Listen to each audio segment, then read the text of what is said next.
All right, ladies and gentlemen, a couple events that we have coming up here, especially starting off this Sunday on January 26th. We have our Overwatch meeting we're going to be doing here at the Cafe Elite right there in Hawks Prairie. The address, as you guys can see, is right there on the screen on that graphic there, 130 Marvin Road. That's at Cafe Elite right here in Lacey, Washington. Also, we're going to be doing our open mic night. So if you guys are ever interested and want to come up to our open mic night, that is on Fridays, every Friday from 6 to 8 p.m. during the winter time and 6 to 9 p.m. during the summer and springtime. So right now, we are on the fall schedule, so it'll be from 6 to 8 p.m. every Friday, also at Cafe Elite, 130 Marvin Road. So be sure you guys check in every week for the best events, free family events for everybody. All you got to do is come join in and enjoy the fun. All right. So today's guest, we're going to have a special guest on the show today. His name is James Waldron. He is a two different branch service in the military. He served active duty Marine Corps and also National Guard, deployed both times with each branch of service. So he's going to be talking to us today about some of his troubles and stuff that he has gone through as a Christian man, also some of the struggles and his story about when he was running for school board locally here in Eatonville, Washington. So join in. If you guys are interested in the podcast, be sure you guys hit that like, subscribe, all that good stuff. Keep doing the thing. And without further ado, let's get into the show. Y'all know what to do. My man, James, welcome in, man. Thank you for making the drive out here. We're in Lacey, Washington, so I know it's a little different on this side, closer to the Capitol and whatnot. But I appreciate you coming down here. Yeah, of course, and wanting to chat with me, man. So for those of you guys out there who may not know who James is, go ahead and tell the world who you are and what you're all about, man. Yeah, my name's James. I am a husband, a father, a veteran of two branches. I served in the Marine Corps, active duty Marine Corps. I got out. I served in the National Guard as well. So I've seen the federal, I've seen the state level. I deployed with both. I got to see the best and worst of both worlds. Thank you for your service, by the way, man. Hey, you too. And I wanted to come on here because I want to see, because I like what you're about. And we didn't plan this. Your hat in the back of your computer, my shirt. Right, it's just the biggest thing that made us click is, God's children. They're not for sale. Absolutely. And after the movie Sound of Freedom came out and talked about child trafficking and everything and that type of stuff on a worldly level, it's disgusting, but it's things like that are happening in our schools, in our communities, and that's why you caught my attention talking about saving the children and everything, and that's what it's about, because they're the next generation. Absolutely. And for a lot of people, especially here locally, they don't realize what's happening in our local schools, because I think it's being publicly pushed as there's a certain narrative that's being pushed, right? It's being pushed in a way that it seems like if you don't get along with this narrative, you're either one of the ist or the isms. Right. And that is kind of concerning to me, especially in Washington State. For a lot of people who don't know, we are in Washington State, and even though today's January 20th, it's a great day nationally, right? Things are looking up. There's a lot of positivity out there for a lot of people. I've seen online, it's a great day, all the posts and whatnot. But then we're over here in Washington State, and I believe that we kind of get forgot about a lot of the time, because where it's just like, oh, you guys are on the West Coast, you guys are all California, forget you guys, right? And it's like, wait a minute, there's a lot of regular people here that don't like this stuff and don't want to put up with this. Right. What do you think is happening here in Washington State, man? I really want to what do you think is happening?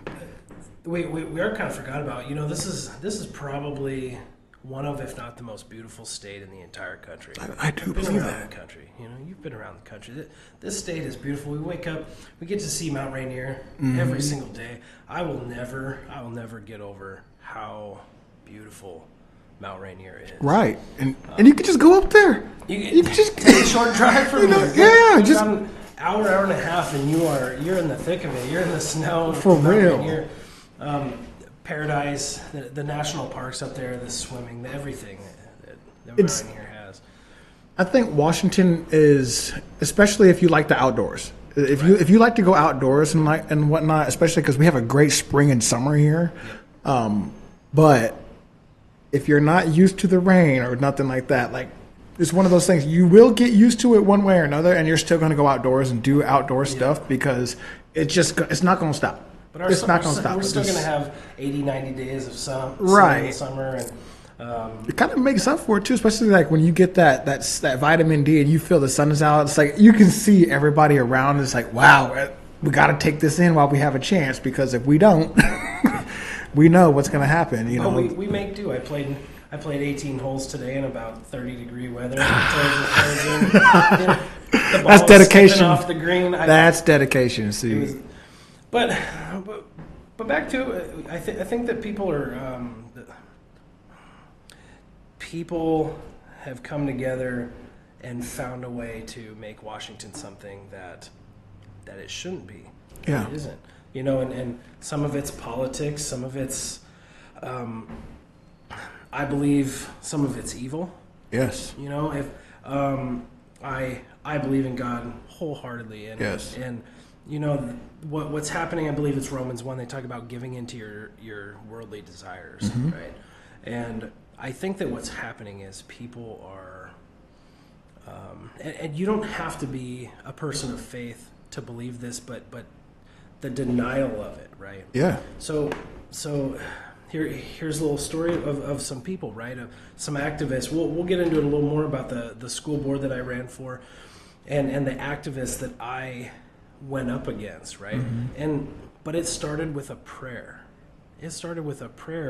And I coached a soccer team, the Rubber Duckies. We were undefeated going into a championship game. Okay. And what I found is Easter Sunday, I had over half of my team at church together on Easter Sunday. And myself, some parents, a couple of the players, they wanted to pray for the safety of the players during the championship game. I reached out to the coach. I reached out to my players. It was completely an optional thing. You know, this wasn't, hey, we are praying. Mm-hmm. It was 45 minutes before the game. Right. You know, we're gonna have a prayer for the safety and security of all the players, not just us.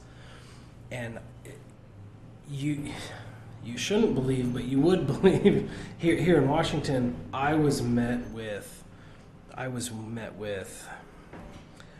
the chaos. I had parents showing up late to the championship game because they were so upset that you guys were going to pray for the safety of the players? The safety of their children, their own children, the children that they've entrusted me, that they sign on the dotted line.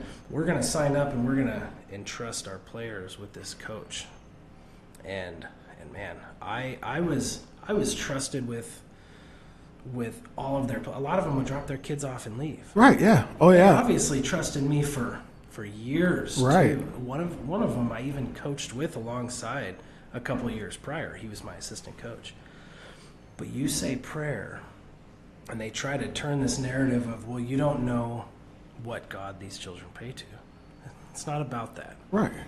I pray to God, Jesus Christ, my Savior, but they could pray to Allah. They could pray to Buddha. Whomever they feel, right. You're not enforcing it down on anybody, but if they choose to partake in a prayer for this... For the safety. I'm thinking about the safety of the children playing injuries and everything. And a good game. You win or loss. I had a rule. My number one rule on that field was win with grace and lose with grace, right? And something to calm the minds. We had our opponents come over. The coach, the other coach actually, and some of his players came over and joined us in prayer. It was really nice. I mean, what can it hurt? You know what I mean? And that's what I've always thought about prayer. Even if you don't wish to partake, what can it hurt? Their narrative. You know, and you're absolutely right. It hurts their narrative because I bet if I would have done this a week earlier, they wouldn't have thought twice about it. In fact, one of the activists actually sent their kids to Bible camp, was there with my kids the summer before. Wow. And just all of a sudden wanted to flip the script because it fit. Because it fit. Because only a few days prior, and I didn't tell anybody on the team, a few days prior, I filed to run for the school board. They caught wind of that and then wanted to use this, bringing prayer into the kids to pretty much discredit you for school board. Is that what I'm hearing? Exactly. If I wouldn't have filed to run for that school board, they probably wouldn't have cared less. When did you file to run for school board? It was May. It was right in the last week of the season. So within the last You talking about this last year? This was 2023. Oh, okay. So 2023. we're a year removed from this. Okay. And there's still a lot to talk about, even though it's so long ago. Right. Yeah. There's been a couple lawyer groups. In fact, Coach Kennedy, you were aware of Coach Kennedy, Bremerton football. He's the coach that prayed on the 50-yard line. Yeah. He was on the news and whatnot. On the news, $2 million from the Bremerton School District, and a victory for himself, for the public education system, and not shutting down prayer in schools. Right. And a prayer for really the freedom of speech and religion in America. I've been on the phone with him, and I've been on the phone with his lawyers. And because what happened afterwards was kind of tragic, really. It really took it.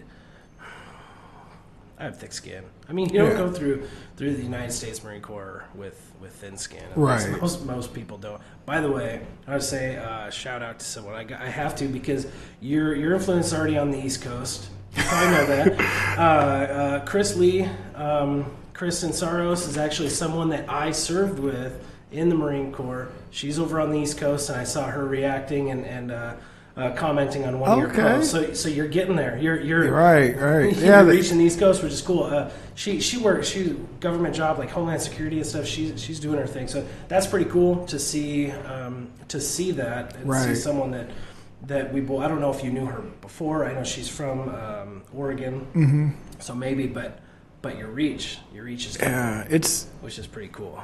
And when I see that, I'm taken in by it. Like, I get real humbled by it, because it's like it kind of came out of nowhere, right? And I refuse to say no, or I'm gonna just pretend or something like that. And I will kind of show some funnies or memes or whatever they're called to kind of.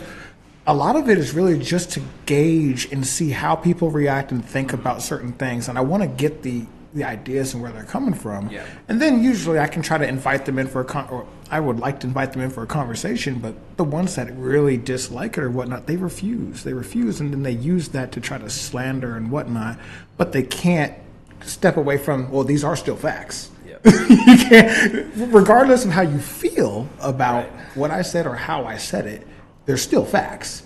And that's where they get upset. It's like, well, I still feel like you should do this. Well, you're not in charge of me, and I can say and do it how I want to, and they don't like that. They refuse. And I think it's like you were talking about, there is this good and evil out there, but it's not just going to promote itself as evil. And we talk about it's going to give you everything that you desire. Well, people desire to feel welcome. They want to feel comfortable. They want to feel special. Yeah. Right?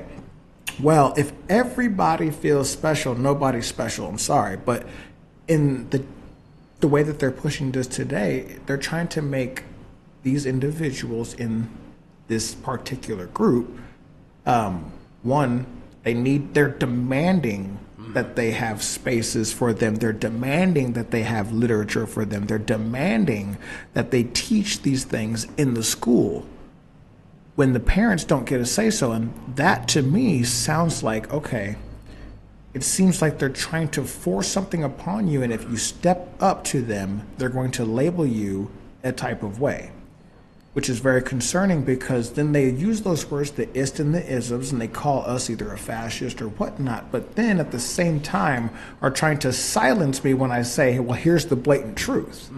For instance, I believe if you are performing trans medicine on minors, that is child abuse. Right? And there's a long line of facts that I could bring up that would be child abuse. Yes. right? On the other side, they're going to convince you that if you don't do this, that something's wrong with your kid and they might take their life. Right? That's the kind of narrative I keep hearing from these people, and it's like, well, that's not the case if you would actually engage with them and teach them the right way. Right. But if you just keep giving them everything they want, anything they cry and ask for, well, eventually, everything that they cry and ask for is not going to have any value anymore. Well, does that make any sense? It does, and one of the worst things is that they're putting it on the children. You know, when I mentioned earlier, speak up just a little. Just yeah. I just want to make sure it picks you up. When I mentioned earlier that the fit they threw over the prayer and how it affected the kids negatively, kids not coming to the game, it starts to go deeper than that, and the way they use their kids. So shortly after that, president of the this is EYSA out in Eatonville. The president called me and said, "Hey, did you say a prayer before your game?" Mm-hmm. "Yes, I did." "You can't do that. You can't tell me I can't do that." I did not make it. It was very optional. It was not. It wasn't mandatory. It was 45 minutes before we didn't even start warming up. So don't tell me you can't do that. And then he pushed back. Well, we only allow coaches in there who, basically, we allow coaches who will abide by our rules. You know, if you become a problem, if praying for the safety of the kids is becoming a problem, especially outside of warm-ups in the game, that's a bigger issue. It's a bigger issue. But I think we're done having this conversation because we're not going to go anywhere. If you want to look at, I mentioned Coach Kennedy's situation. You can. Yeah, I'll bring that up here. Yeah, you have no leg to stand on. If you don't want me to coach again, well then tell me I'm not coaching again. By the way, you just selected me to coach baseball as well the very next season, and I coached for you for 6 years. You have people requesting to be on my team constantly because I coach well and it's about the kids. Right. Well, that didn't take, right? So here I am. I'm running for school board. I said a prayer, how dare I, for the safety of their children. The president came after me. Well, and then that's where the parents, those same exact parents that freaked out over the prayer, use their children. This is everything, you know. They weaponize the children? Yes. When I brought up God's Children Are Not for Sale, The Sound of Freedom, the great movie about child trafficking, on a lesser but similar scale of he said weaponizing children. Here's what happened. So I had a couple Twitter accounts, a couple different ones, and something that The Hill. I believe you and I would agree full force that the hill that I will die on is what you said. Performing procedures, medication, transing these children, even bringing it up, taking the innocence from children. Yeah, that's the hill I'll die on. Absolutely. So I believe it was Pramila Jayapal. There's a couple others, and I have no problem being vocal. Now on my Twitter, it doesn't say my name. Right. It doesn't say. One of them said my name. It didn't say where I was from. It didn't. I could have been from anywhere. There was no names. I never said any names. I didn't say this kid is trans and their parents are terrible. Whatever. I didn't say anything like that. I just said that it's abuse. Doctors should lose their licenses. Yeah. Parents, this is child abuse. I have no problem speaking out about that. Well, if we don't, then it's going to continue to. It's going to continue. There was. I have coached a few transgender children, and for the most part, I've coached co-ed sports. One in particular, same group of people, came after me, right? And here's what I found out later. They came after me. They talked to the president of the organization, and from what I heard from a board member who's no longer a board member. In fact, multiple board members came to me afterwards and said, They went to the president of the sports organization, basically taking an under-the-table bribe to get him elected on town council if I was kicked out of the league. Are you serious? They want to make me look bad. So, sports organization, even a private one, they have a policy. You do something that's against our bylaws, values, anything. I, as the president, am going to come to you. I'm going to talk to you. Hey, this was brought up. There was a complaint made. Here is the, within, I think it's 24, 48 hours, a written complaint. This was done. What do you have to say for yourself? I'm going to engage with you to see if it's something worthwhile or if we need to talk about it, if we need to bring the other party in, if we need to come together. There's a whole process. None of it was filed. None of it was followed. There was no written anything. What I found later, too, from another board member is they have a, same group, they have a, it's a youth, basically like a youth board member. Okay. Yeah, like a youth advisory board. You know, the school board has student representatives. Right. Well, the sports organization has the same. Just happens to be the daughter of these like activist people in town. Have been compiling a profile on me for years. Years. They said they brought my name up in a meeting over a year before all this happened. Unbeknownst to you. And I think what it was the kid's dad was coaching my daughter. This goes in a bunch of rabbit trails, right? And it might be hard to follow the whole story. Let's back up a few years. My daughter was on a team with one of these activists. The parent was coaching. The parent asked me to step in a couple times and help because that parent had no idea what they were doing coaching-wise. There was a point where I showed up to a practice. My wife was pissed. She said, when you get here, I want you to look at what's going on in the field. The boys were doing like 3-on-2 drills with a goalie, right? You know soccer? A little bit, yeah. Okay, a little forward, a little defender action, and a goalie, pass, shoot kind of thing. There were 3 young ladies, my daughter was one of them, who were passing the ball in a triangle on the other side of the field. They weren't playing with the boys. They were passing a ball. They get to their championship game. Guess who didn't play hardly anything in those games? Those 3 girls. One of their parents and I said at that practice, next year we're coaching together. We are coaching together, and our daughters, they're going to get to play equal with everyone else. This is youth sports. Yeah, isolated those girls. How are activists? Oh, it set me on fire because my daughter she's not a skilled soccer player. Right, but still they're kids. She was out having fun. And so I think where it started with them was it was during COVID. They had kids masked up on the field running around. There was a kid named Hunter, amazing kid. I ended up coaching him for later. His mask kept falling down, which was stupid that he had to have it on in the first place. Outside playing soccer. Outside playing soccer. And I was running the practice, and this same player representative, who was the daughter of the activist, who was building a profile on me, probably started with this. I had to tell her, hey, shut up. He is playing outside. You stop telling him to pull his mask up. He's not getting anyone sick. So, I mean, I don't think they like me a long time, but they know who I voted for in the past. It's the whole thing. Who you vote for is how you're labeled in this state, especially. It's terrible. So this player representative and others, they found my Twitter. They had to go back months. A few of them I couldn't even find, like they Photoshop. I don't know.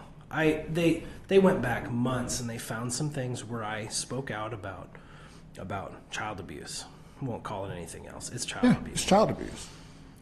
They gave that to this president. He obviously took whatever handshake deal without following any policy. and they had this kangaroo court meeting. I had no idea what meeting I was walking into, just that there was a complaint made about me. Well, I'm running for school board. There's going to be a lot of complaints made about me that are fabricated and stupid. So you have this group of people. Now, let me tell you something. I'm big on family, okay? Mm-hmm. I showed up at this meeting. I have, on the other side, there's like 8 to 10 adults, frumpy-looking, triggered-looking adults with big teeth and haircuts like their sons. Anyways, I won't get into that. I hope she sees this one day. Make this go viral. Mm-hmm. Anyways, on my side, here's what I had. I had families. Yeah. I had some adults who brought their kids. They're out kicking a ball in the yard. When we took it inside, they were shooting hoops and throwing frisbees. And I mean, no one knew why I was in there. I didn't even know why I was in there. Mm-hmm. So they just called you into this meeting. They just called me in the meeting. Hey, Thursday, be there. You don't have to. You can bring character witnesses. Character witnesses for what? Well, there's a file. There's a complaint. Complaint about what? Something with social media. Okay, well, there's nothing bad on my social media. So what is it about? Well, I can't tell you. I have all the email. I have everything to back this up. Right. This is why I've talked to lawyers about it. So the meeting happens. I find out that it's because I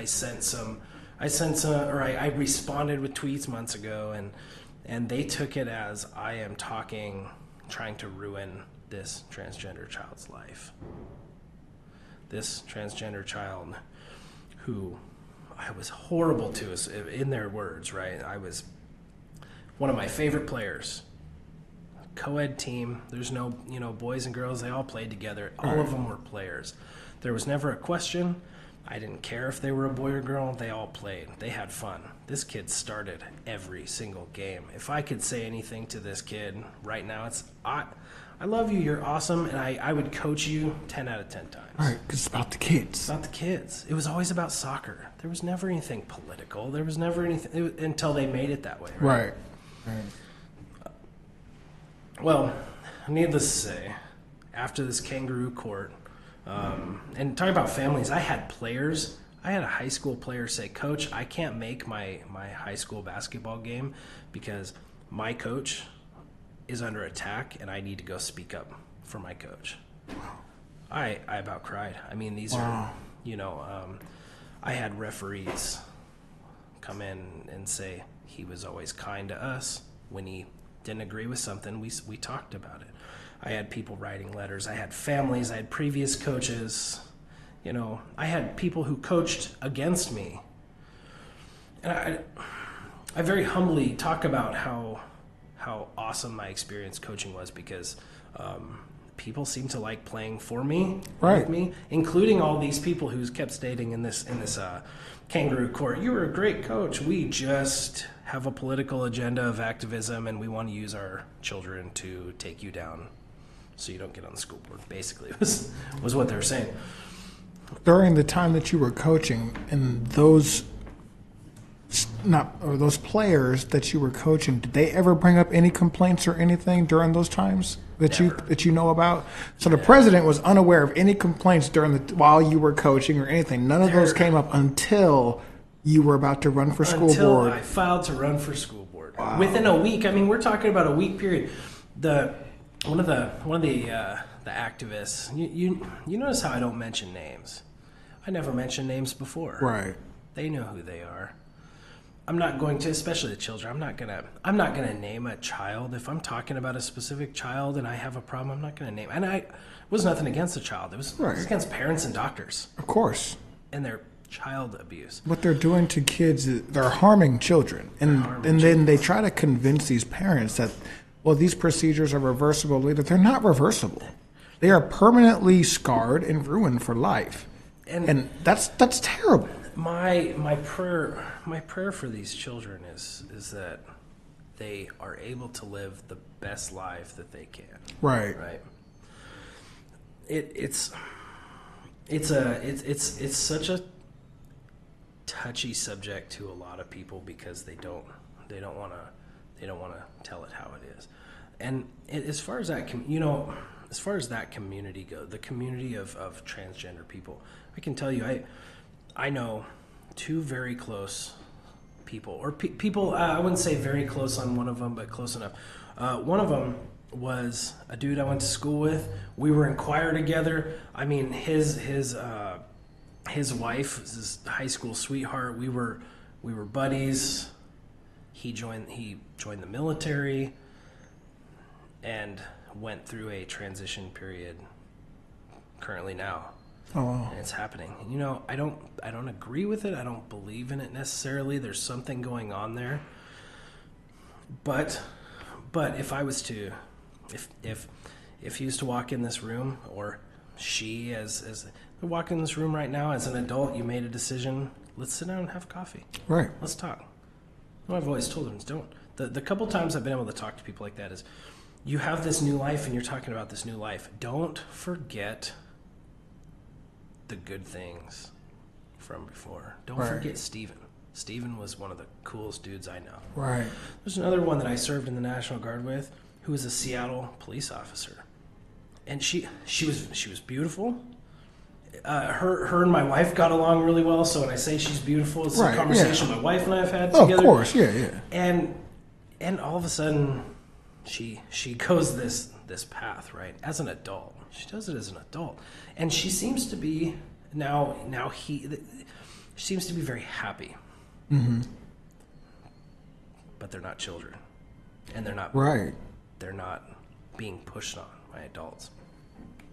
So, you know, something that happened shortly after all this, because of course, get to the point, I was kicked out of the league without any, just nothing. Hey, you're done. You're done. We voted and you're done.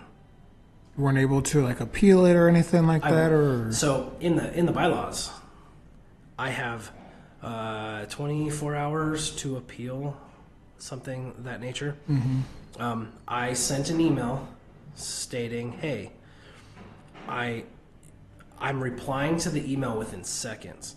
I'm appealing this because of this rule you broke, this rule you broke, this rule you broke, your bylaws, your standards, everything that is written and set in stone in your EYSA bylaws, you broke every single step.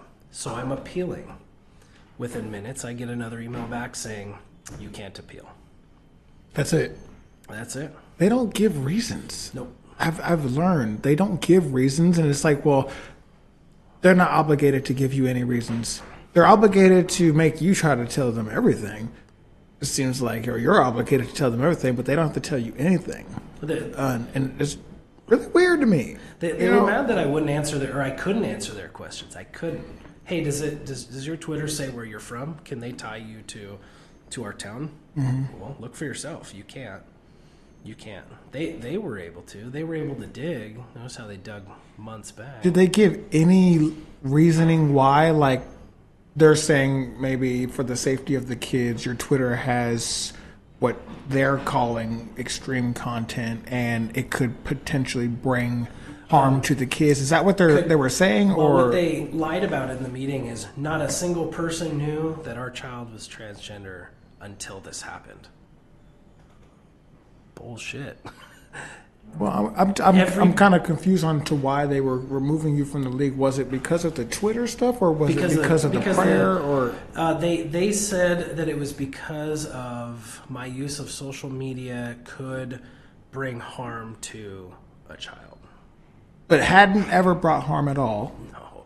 There was never any threats or anything, but they just went and said it could. It could. This child, this is so sad. After every single practice, this child would come up to me and my assistant coach and say, can we please keep playing? Can we keep...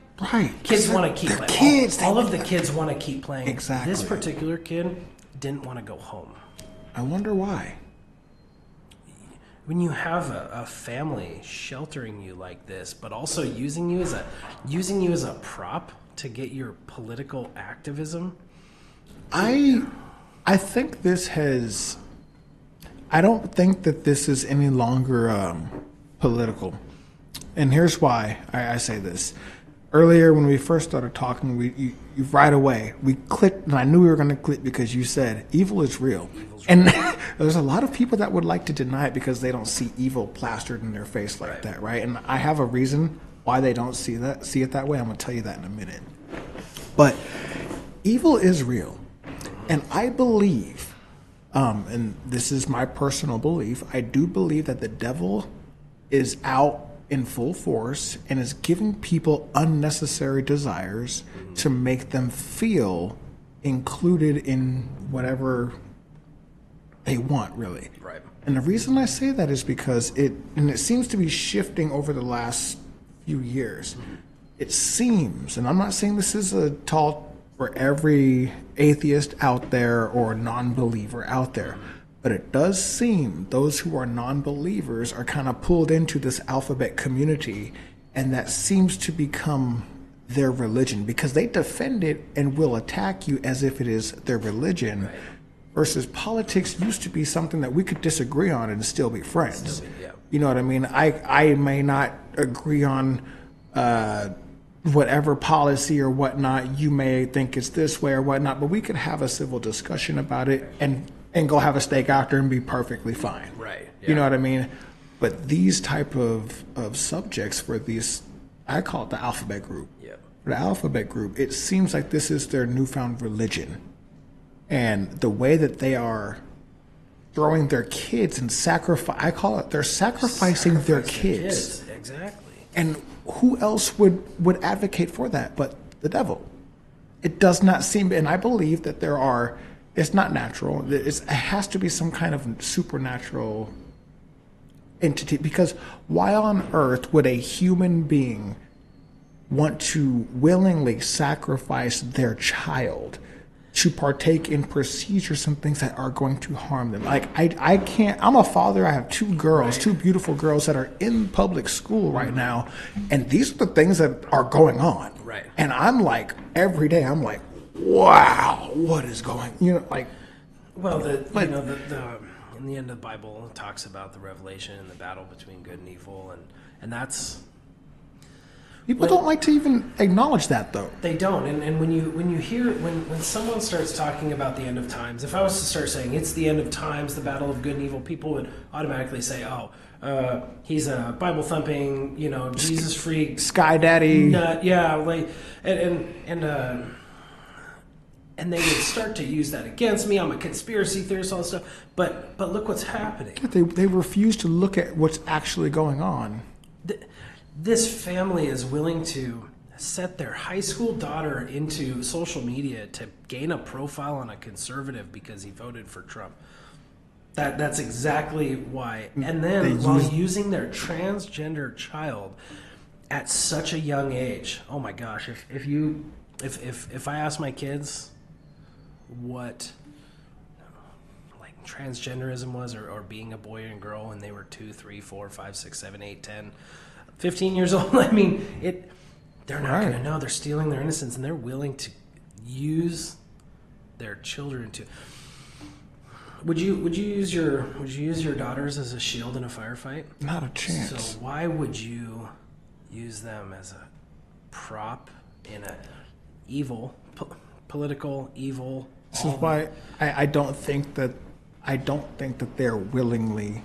I don't think that human is willingly doing this, and I do think that it comes a little bit deeper than just it being blatant like that. There are individuals that are profiting off of this, which is evil. Right. Okay, so when we talk about the medical institutions that are providing chemical castration medicine for these kids, shouldn't even be available, but it's right. But this is what we would use to chemically castrate pedophiles and sexually violent pedophiles. This is the same stuff that they would be using. Yep.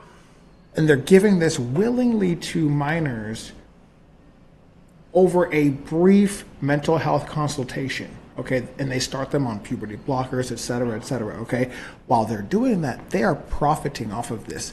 That in itself is evil. How can you be mutilating children while making a profit off of it and expecting people to not speak up against that? That to me is a little insane, but it's also very concerning because you see this advocacy being pushed in our schools and we can't say anything about it. I'm gonna have to look it up. You know, I've mentioned several times Jesus Christ in the Bible.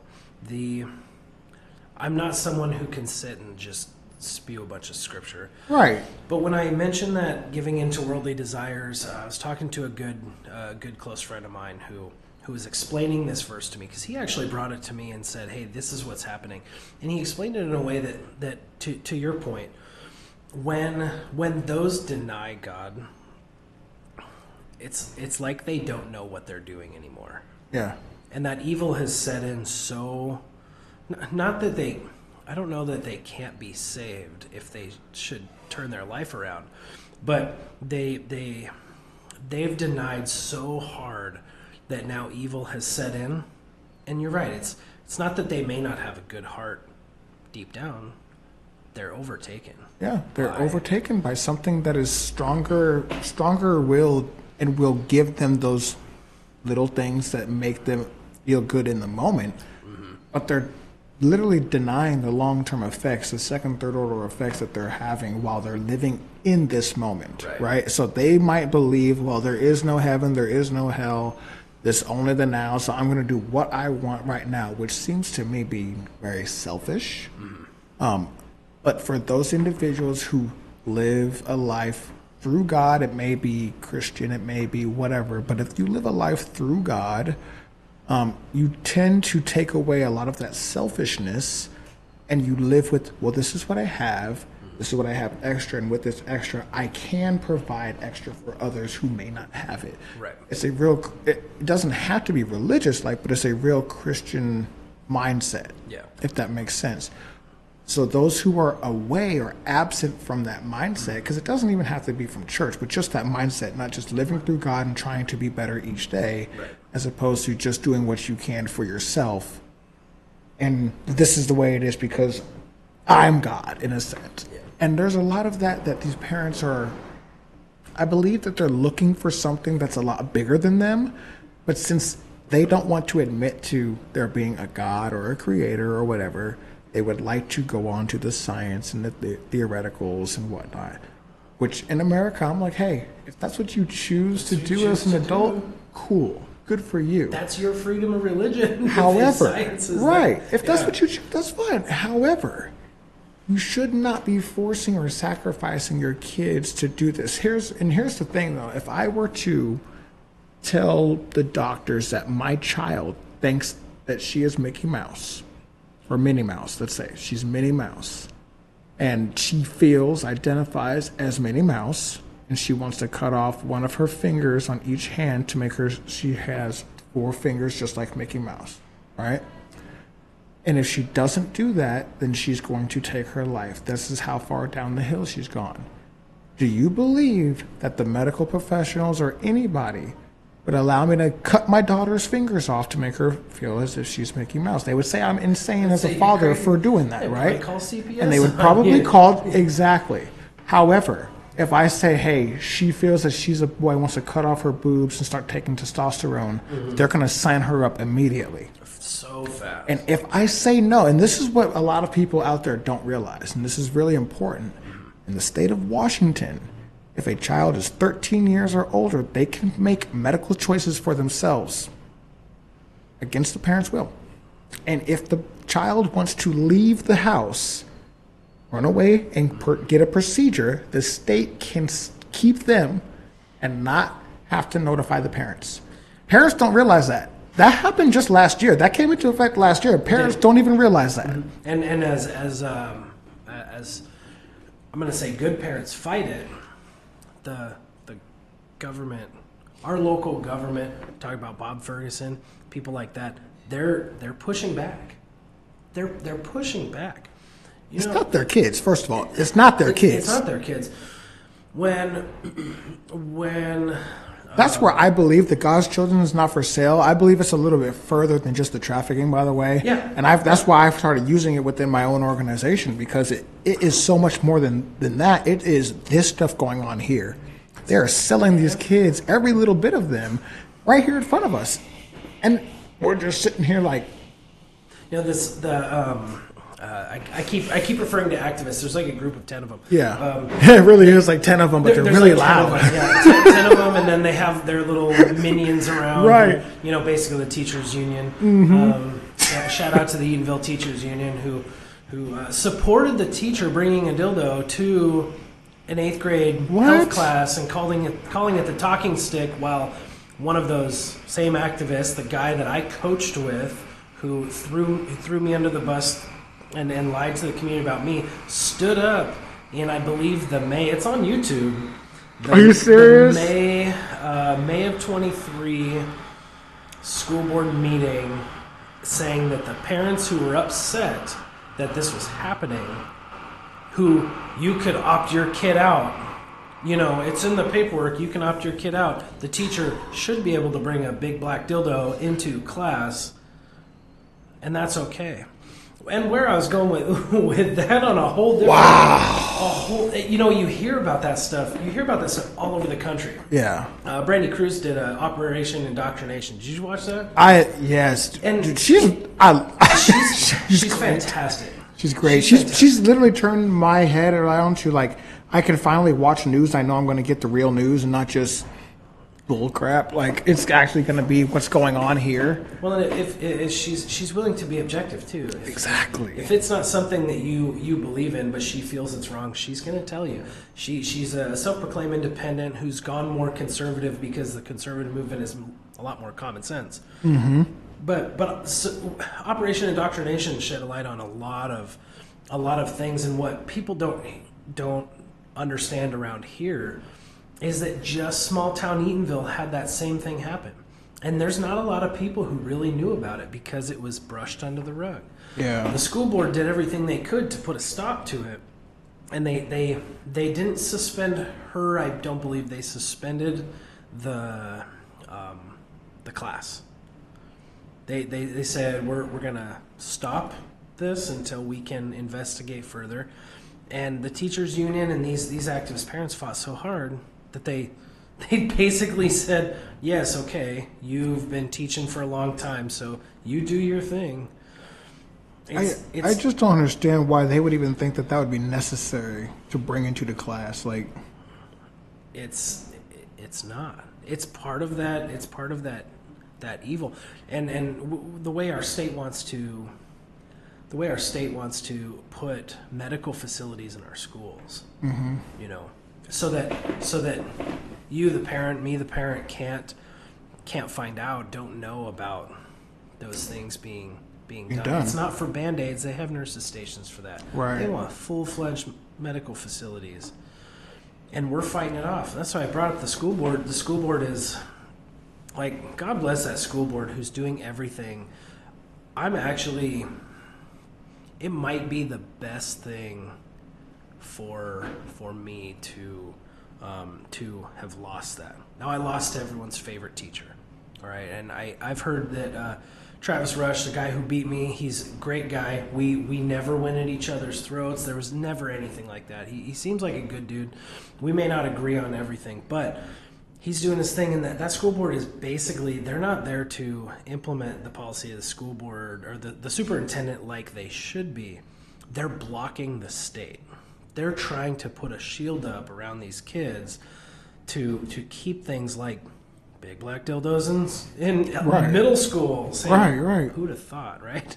That's good to see, because a lot of school boards are not fighting against the state. They're not. They're welcoming it. The reason is because they're losing attendance, mm-hmm. and with that they lose funding. So if they continue to lose funding, you know what I mean. And that's what was concerning for me. And I'm going to show you this picture here in a second, because this is right here in our local school district, or in my county here, Thurston County, Rochester High School. Pizza. They have this pizza group. Free support, free pizza, free to be you, a space at lunchtime for LGBTQ plus students and their allies to receive free support, enjoy free pizza, and feel free to be themselves. And it has all their flags and all that stuff, right? Thursday, lunchtime, room 105. Pizza's available to all active Clatch participants. All allies are welcome. For more information, go to pizzaclatch.org. So these are being put up in our local schools. They have these LGBT groups, and they bring their friends and indoctrinate their allies with free pizza and stuff like this. And these are these cross-dressing men who are pretending to be women that are in our schools. And this is what the school is allowing. So I want to put this out there for what it is. They're trying to promote this as this is a safe space or whatnot. The individual that has put this group on is Tila Rose. I'm not sure if you know who this person is. I heard the name. Is running for Congress or representative or something like that. This is a grown man who identifies as a female and puts these groups together and has infiltrated our local schools. So this was sent to me by a parent from that school. Right. And it's like, what the F is this? And what are we doing about this, right? And here's why I say that this is ridiculous, because they had to get permission from the school board to put on this group in order for them to be welcome into the schools to do this, okay? Now, are they bringing people from outside of the school into this as well? this is an outside organization. This is not part of the school. It's not part of the school. This is an outside organization, pizzaclatch.org. This is an outside organization. Can you send that to me? Yeah, I'll send this to you. This is an outside organization that had to get permission from the school board to put on these groups within the schools. And the schools are allowing it. The schools are allowing it. This isn't the only school that allows this. And this is just one of the programs. So my concern with this is the kids that do identify and get the free pizza or whatnot, even those who want, their kids are going to be kids and just want free pizza just to go to get out of the monotony and get free pizza, right? Even if they start going for that slowly but surely, what I call it is they're grooming these kids to think of this participation in this group as normal so they can expand on these groups and make their own little groups and stuff like that. Bring your friends. Exactly. Like I said every time. That's what I said. I need to say something real quick, because this is very important. This is very important. You know, in my high school, we had the Gay Straight Alliance. That was a after school class. Mm-hmm. I believe, I bet you and I would feel the same. If I found out that my child was picking on a gay child at school, I beat my kid's ass. Absolutely. I just don't want a kid bullying anybody. Don't bully anybody. So when we talk about this, and this is the way that the narratives are always. Mm-hmm. Here, you can take a look at this picture too, by the way. Absolutely. What I'm getting at is that we don't want, a space at lunchtime for students, allies, to be themselves. I'm all for empowering kids and doing their thing, and nobody. What's wrong with regular lunchtime and kids being themselves at lunch at the cafeteria? Everybody's being. I don't understand. These days, you're not. A bully's a bully. Aren't the kids already at their own little tables anyway? Hey, so I don't understand. Now you're just putting in. It's like that meme that says no kid wanted or asked for drag. Yes. No kid asked for hormones. No kid asked for. Children don't ask for these things. Exactly. We want every child at those schools to be safe. Something we haven't said. I homeschool my children. One of the reasons I ran for school board, even after I homeschool my children, is I pulled my children for a reason. And I wanted the opportunity to really see what was going on in those classrooms, in the school. If there was ever a chance for me to put my kids back in, by the grace of God, my children are not going back. Thankfully, I have a very supportive wife. Actually, I'm supporting her because she brought up homeschooling first. I always thought it was weird. I did. Lucky you, man. I wish I could. I'm trying to convince my kids either that or I can set up like a deal with the Christian Academy right next to my house. They don't want to go. They just want to be with their friends and stuff. And I'm like, that's okay, because you can raise your kids to be a light in their school. Absolutely. And it's tough because you're not going to shelter them forever. But if they can go there and be a light for those, if they can call someone out for bullying, if they can just be good human beings, right? It does make a huge difference. It does, and that's we want the kids to feel safe. We just don't want adults to groom them. Yeah, I don't feel pedophilia. It's pedophilia. It really is. Call it what it is. I don't feel it's necessary for them to bring that into the school, an outside organization, to bring this into the school, because one, now you're trying to segregate these individuals and make them feel special, and only these kids get the free pizza. You can take it, call it for what it is. So now we're segregating these kids, making them feel special. They get the pizza while the rest of you get the crappy school lunch or whatever you brought, right? These kids are special. Well, no. At the end of the day, I don't know when the tables turned, but when did we start promoting and celebrating mental illness? That's the question I want to ask you. When did we start celebrating mental illness? Because that, to me, seems what it is. We closed down the asylums so they don't have a place to go, but now it seems as if we're celebrating mental illness. Is that true, or am I calling it? It's true, and it's what is going to happen. Okay, so you have a group of school-age children in this who go to school, and every Wednesday, every so often they go and they feel safe and they eat pizza. School year ends. Their schooling ends. They got to go out in the real world, and I mean, thank God, as of today, January 20th, DEI is going away. Good. It is ruining businesses, ruining corporations. But guess what? Those kids are going to grow up into adults, and they're going to be faced with the real world. Mm-hmm. And this real world is cruel. Mean. It is mean. It'll chew you up, spit you out, and do it again. And it doesn't care. It does not care who or how or who you sleep with, or what body parts you have. You have to be prepared for it. Exactly. That's not preparing those children for this world. You're just trying to create a soft space for them or safe space for them to become softer. And the world is not good for soft people. I'm sorry, but it's getting less.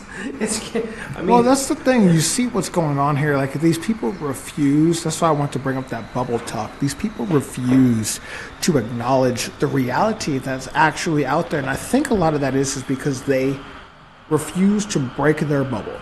They go from their protected apartment or house to their car, to their job, and they stay in their little safe space. They go to their job. They stay in the rules. They don't go out. They don't go left. They just stay in there.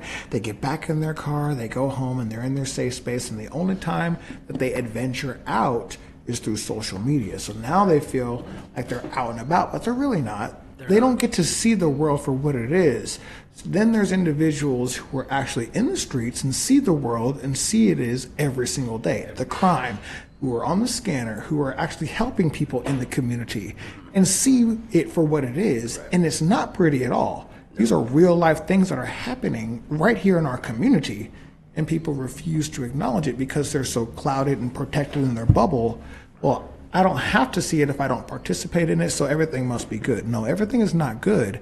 It's just what you are choosing to view is good, or you're ignoring what's really going on. I think that that takes me back to that child who never wanted to leave practice, who never wanted to, basically, who wanted to stay out playing soccer with friends and good people, then go home to the life of political activism and, abusive, whether physically or not, mentally, it was abuse in that home, because that child got to be out and see part of the world. Coaches that love to coach, players that love to play. And it had nothing to do with the agenda. I'll tell you, nothing. And I think that child loved that. Yeah. I'll tell you what, tell you a story about this kid. This kid said, "Coach, why can't we put our hands in our pockets?" "Because you can't play soccer with your hands in your pockets." "Well, I can." "Okay, here's what I'm going to do. You're going to line up with the ball. You're the defender.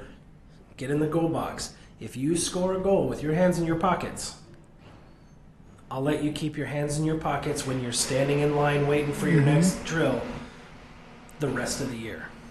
Okay, coach, here we go. Kid about fell on his face. No balance. No balance. nothing. It's off. Yeah. And it was fun though. Like, the kid said, "Thanks for letting me try. Guess my hands are going to be cold." Yes, they are, but we're playing soccer. It was such a fun time. That kid got to see the real world and see the good in the world that was just playing sports. Right. You know, and but you got to learn a real lesson too. Yeah. You know what I mean? You have to learn a real life lesson and experience that from an individual that had nothing to do with their politicals or what their agenda is at home, anything, just that moment, and that's it. Playing in the cold, playing soccer, being a kid, listening to and that is it, just that world. But that's how kids like to view the world. If you force this stuff onto them, well, they're going to start to view the world a lot differently. They're going to start to view the world as an adult before they're even ready to understand what being an adult is. Right. You know what I mean? These 9-year-old kids shouldn't be having conversations about these things. No. Like they shouldn't. They and those conversations are for the conversations about, you know, about sex and about, you know, those are for parents. Yeah.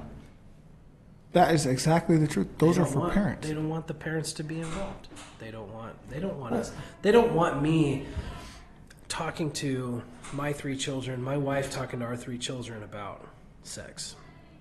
Because if we talk to them about sex, they're going to grow up knowing that, you know, sex is kind of sacred. You know, man and woman, it's reproductive. It's, you know, there's love involved.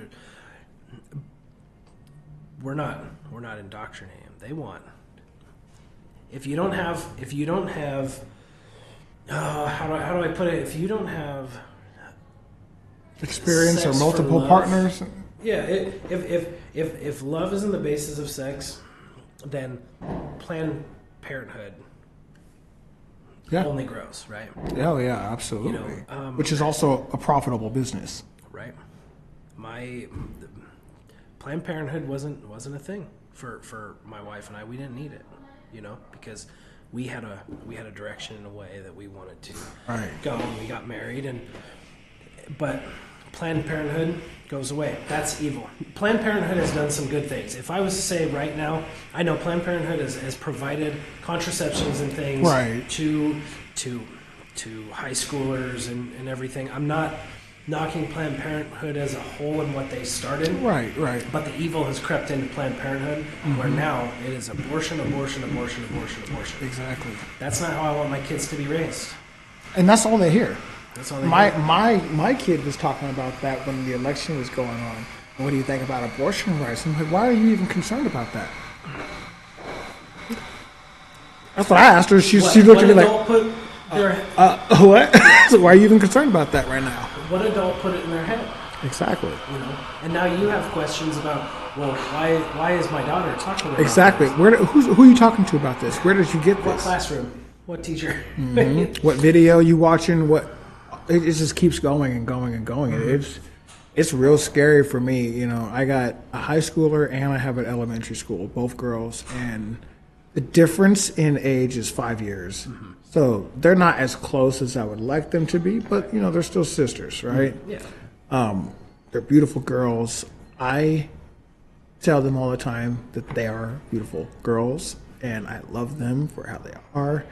That's just how it is. I don't play that extra stuff, you know, and when this conversation first sparked my interest was my kid a few years ago when she first started middle school. She was with her friends when she sent me a text. She's like, I'm going to identify as she, they from now on. And I was like, no, the fuck you're not. You're going to identify as she, and that's all there is to it. You were born a she. I wiped your ass as a she. You're always going to be a she. Simple as that. You're going to identify. We haven't had that conversation ever again. I nipped it in the bud right then and there. Yep. She never brought it up again. She's been happy in now, and she likes to bring her. She doesn't even try to act like a boy or nothing like that. She's just a beautiful girl. Right. And I'm like, I'm perfectly okay with that. But if I would have played into it, who knows where that would have went? You know what I'm saying? If I would have just been like, well, let's see how it is. You know, I think it's a phase or whatnot. Let's see what they come. No, that could change everything. That could change the company that exactly brings. Oh, if if she starts talking about that amongst her friends, and some of her friends think she's crazy, she's going to get new friends. Exactly. Those friends are going to be eating pizza. Exactly, and bringing their allies to the and that's exactly. But people don't realize that that's exactly what's happening in the school. Right. Right. If I would have, just like you said, if I would have just been, all right, well, let's see how it plays out. Right. That's exactly what would have ended up happening. She would have been Pizza Fridays and coming home with purple hair. And once she gets too deep, there's no pulling her out. No, because then I become a problem as a father, and I'm in divorced family. We're separated. We got 50-50. 1 week I get them, 1 week she gets them. We're really good co-parents, right? There are some things that we don't agree on, and she sees things a certain way, I see things a certain way, but we're both great parents, right? This is one of those things where we had to have that conversation as two different parents who see things differently, right? And I had to make it very clear. I was like, well, listen, I'm their father. As their father, it is my duty to teach them to be good people, to protect them, and to show them the truth. I'm not going to coddle them. My job is to protect them and raise them right. You're the mother. If you want to accept their feelings, you're more than welcome to. But I refuse to teach them the wrong way, or I refuse to teach them delusions and whatnot. I will not play that. And if this is going to be a problem, I'm prepared to fight it. Simple as that. I will not budge on it. It never got brought up again. Well, okay, so you said something. You said something similar to last. I have a 15-year-old son, and I have a almost 13. She turns 13 in a couple of weeks. 13 and 11-year-old daughters. When I talk about my daughters, they're beautiful, beautiful daughters. I saw a post the other day. This is gonna play to that. What's evil and what's not, the two sides. I saw a post that said, dads or fathers date your daughters. Now, I took that one way. I knew exactly what that post meant. Right. I knew 100%. I love that post. But I clicked on the comments, right? Right. And it just takes This is disgusting. Wow, pedophiles. What? No. You know what? My daughters know that they're beautiful because the first man that they ever loved told them they were beautiful. My daughters get dressed up in dresses, and we go to daddy-daughter dances. They know how they should be treated by a man, exactly. And they also see how I treat their mother. And they know that we argue and we have disagreements, and never see me raise a hand to their mother. Right. Because I have Discipline. showed them what it's like. Fathers date your daughters, meaning the sick world will turn that into anything. Of course, yeah. I mean, the world's sick. If you're a good father, you understand exactly what that means, because you're going to take them out to do daddy-daughter dates, do things like that, make them feel special, because to them, you are the immaculate. Like, dad is unstoppable. Yep. Nobody can hurt dad. That's dad. You know what I mean? And when they start dating and get their own boyfriends, they're going to eventually find somebody that is going to, hopefully, emulate dad to some degree, if you're lucky. And I think that that's a beautiful thing. I think that is a beautiful thing. And if you can go out there, I take my kids out as often as I can, do daddy-daughter things. And it is exactly like that. You're listening to them gossip. You're listening to them talk about whatever, and make sure they get pretty. You're dating your kid and showing them what it's going to be like. And at the same time, too, you have two daughters. So I have a son, and it's a absolute blessing. He's a handful. He's a monster. I've called him monster my entire life. His entire life.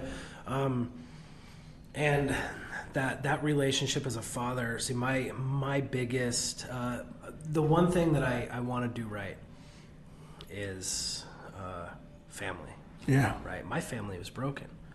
My mom and dad are still married. They even live together. They've never been happy a day in their life. Right. Right. My dad's 2 steps away from death, and my mom is lost. My sister is. My sister was really not raised with a lot of love. And my brother, the family is broken.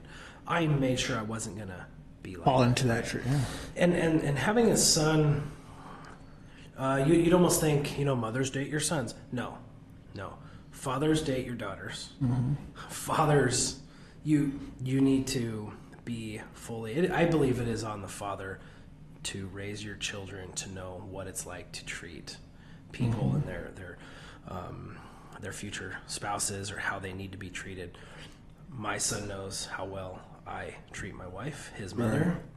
He knows what I do for her, the little things, the random flowers, the simple gifts, or doing an extra load of dishes. And I'm not perfect by any means. He also sees that I'm not perfect, and maybe she gets upset with me once in a while. Maybe I get upset with her once in a while. He also knows. I'll tell you, and I talked to a therapist about this the day after. It was some military thing, some stuff. I was talking to a therapist for a little while. And I had to go in and ask him, hey, did I abuse my son, right? He was disrespecting his mom. He was being an ass, to the point where his mom said, okay, gloves are off because he can't treat me like that. And right. I walked outside. I let him have it verbally, and then I put his ass on the ground. Mm-hmm. I said, I'll turn into my dad real quick. Now, let him know this will not happen in this family. This will not happen. He knows how to treat a woman because I've made sure that I teach him. You set the standard. Set the standard. And he also knows I'm not perfect. These parents we're talking about, they're not teaching their kids. Well, they're letting outside influences teach their kids. Mm-hmm. And they have given up, I believe. When you give up and give your kids to the state or give it to the system, you're not doing anything positive. You're not doing yourself a favor by any means. If you're able to complain in groups on Facebook versus actually taking the time to raise your kids or show them right from wrong, it shouldn't be a debate that there's only two genders. You know what I mean? Like, it shouldn't be a debate. And the fact that went as long as it did and got pushed as far as it did into the corporations, into where now in this state, as of January, has to be part of the curriculum now. Which scares me. It starts with pizza groups, and then it turns into, well, now, in order for public schools to continue receiving funding, they have to implement this as part of their curriculum. And there's a lot of parents who have no idea that is even part of the curriculum, because there's a lot of people who have checked out from the news, right? Because of what it's turned into. Right. They go to podcasts and videos and clips like that online, but still, it's hard to catch up and know everything that's going on. Well, but the schools aren't letting them. The schools aren't letting them learn either. So, in Eatonville School District, when they go in to look at the sexual education curriculum, there was binders, big old binders. Okay, your parents, have at it. Go ahead and look through all these big fat binders and tell me if there's anything you see that you want to opt your kid out. Not, hey, we're gonna send you a link in the email with everything. Mm-hmm. That is how so parents they don't have time to read through all this. No, they don't have time for that. They don't go to the school board meetings or the PTA meetings or nothing like that. They don't, and I think part of that is also done by design, because a lot of them are done at inconvenient times. Parents have to work, trying to pick up the kids to and from practice or whatnot, and they do 4 p.m.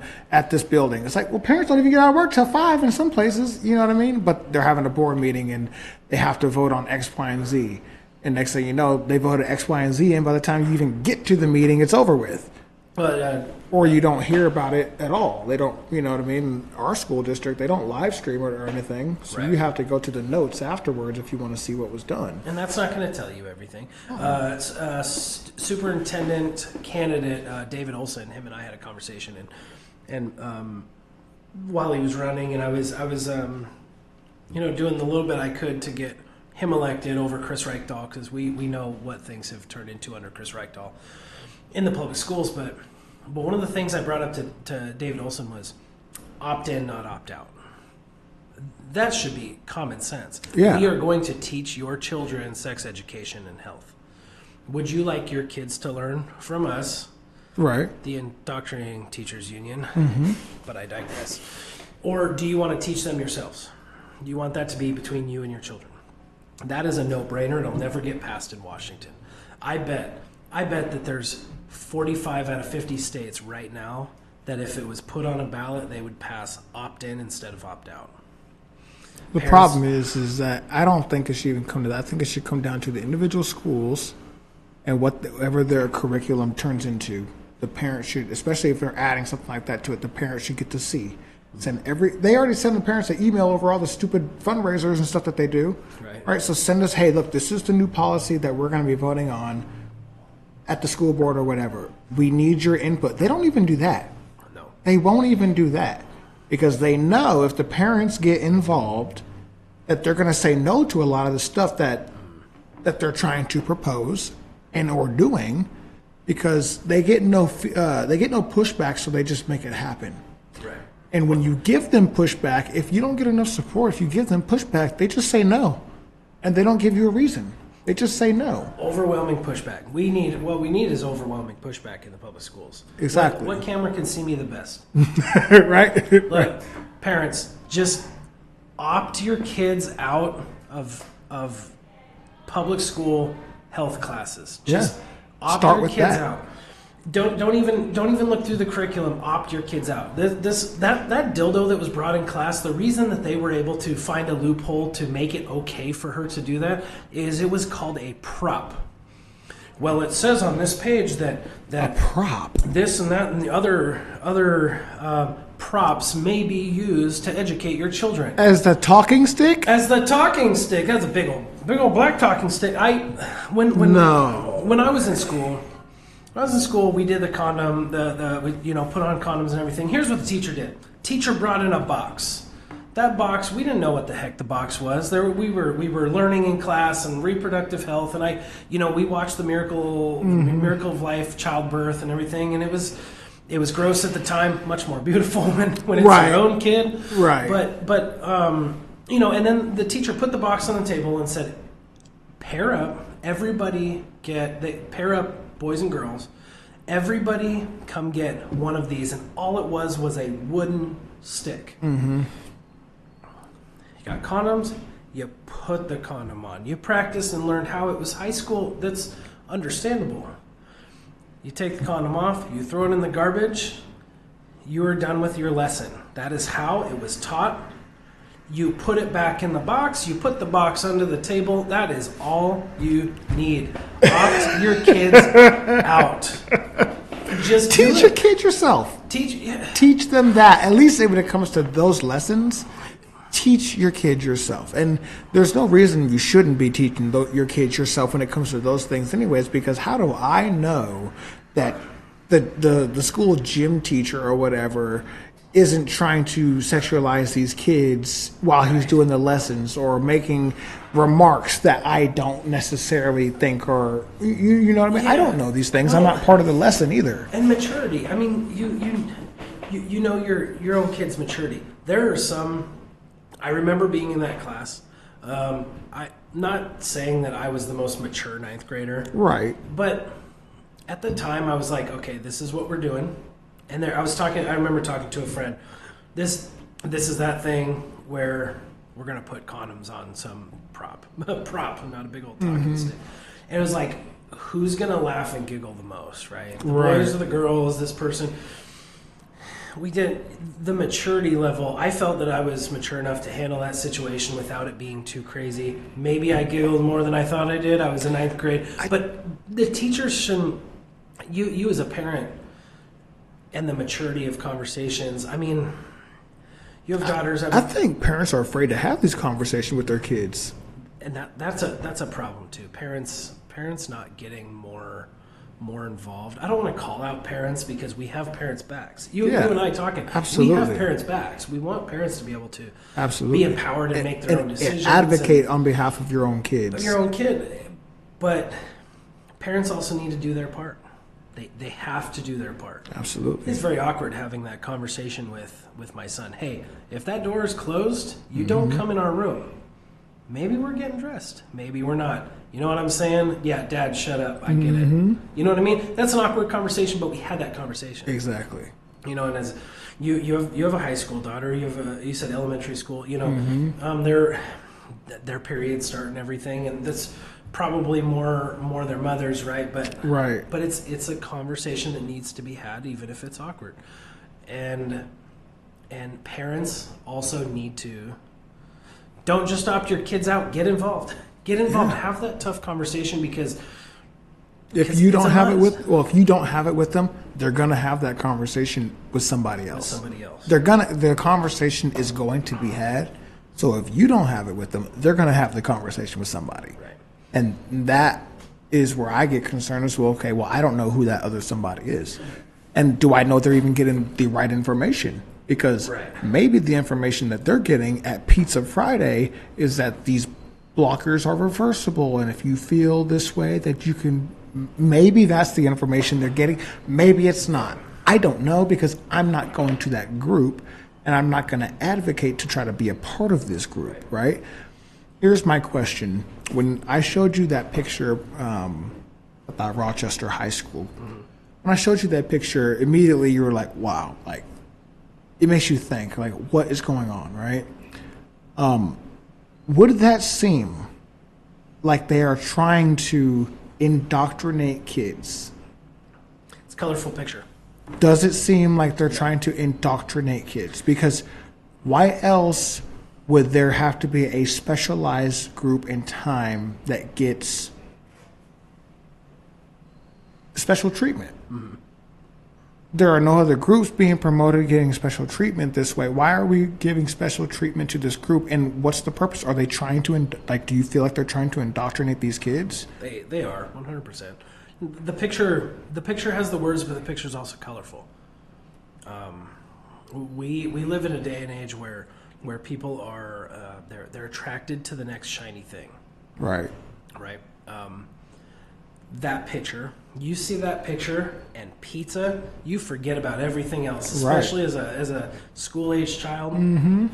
The picture captures your attention. The word pizza, that's free all they need. Pizza. Well, I get to get out of doing whatever else.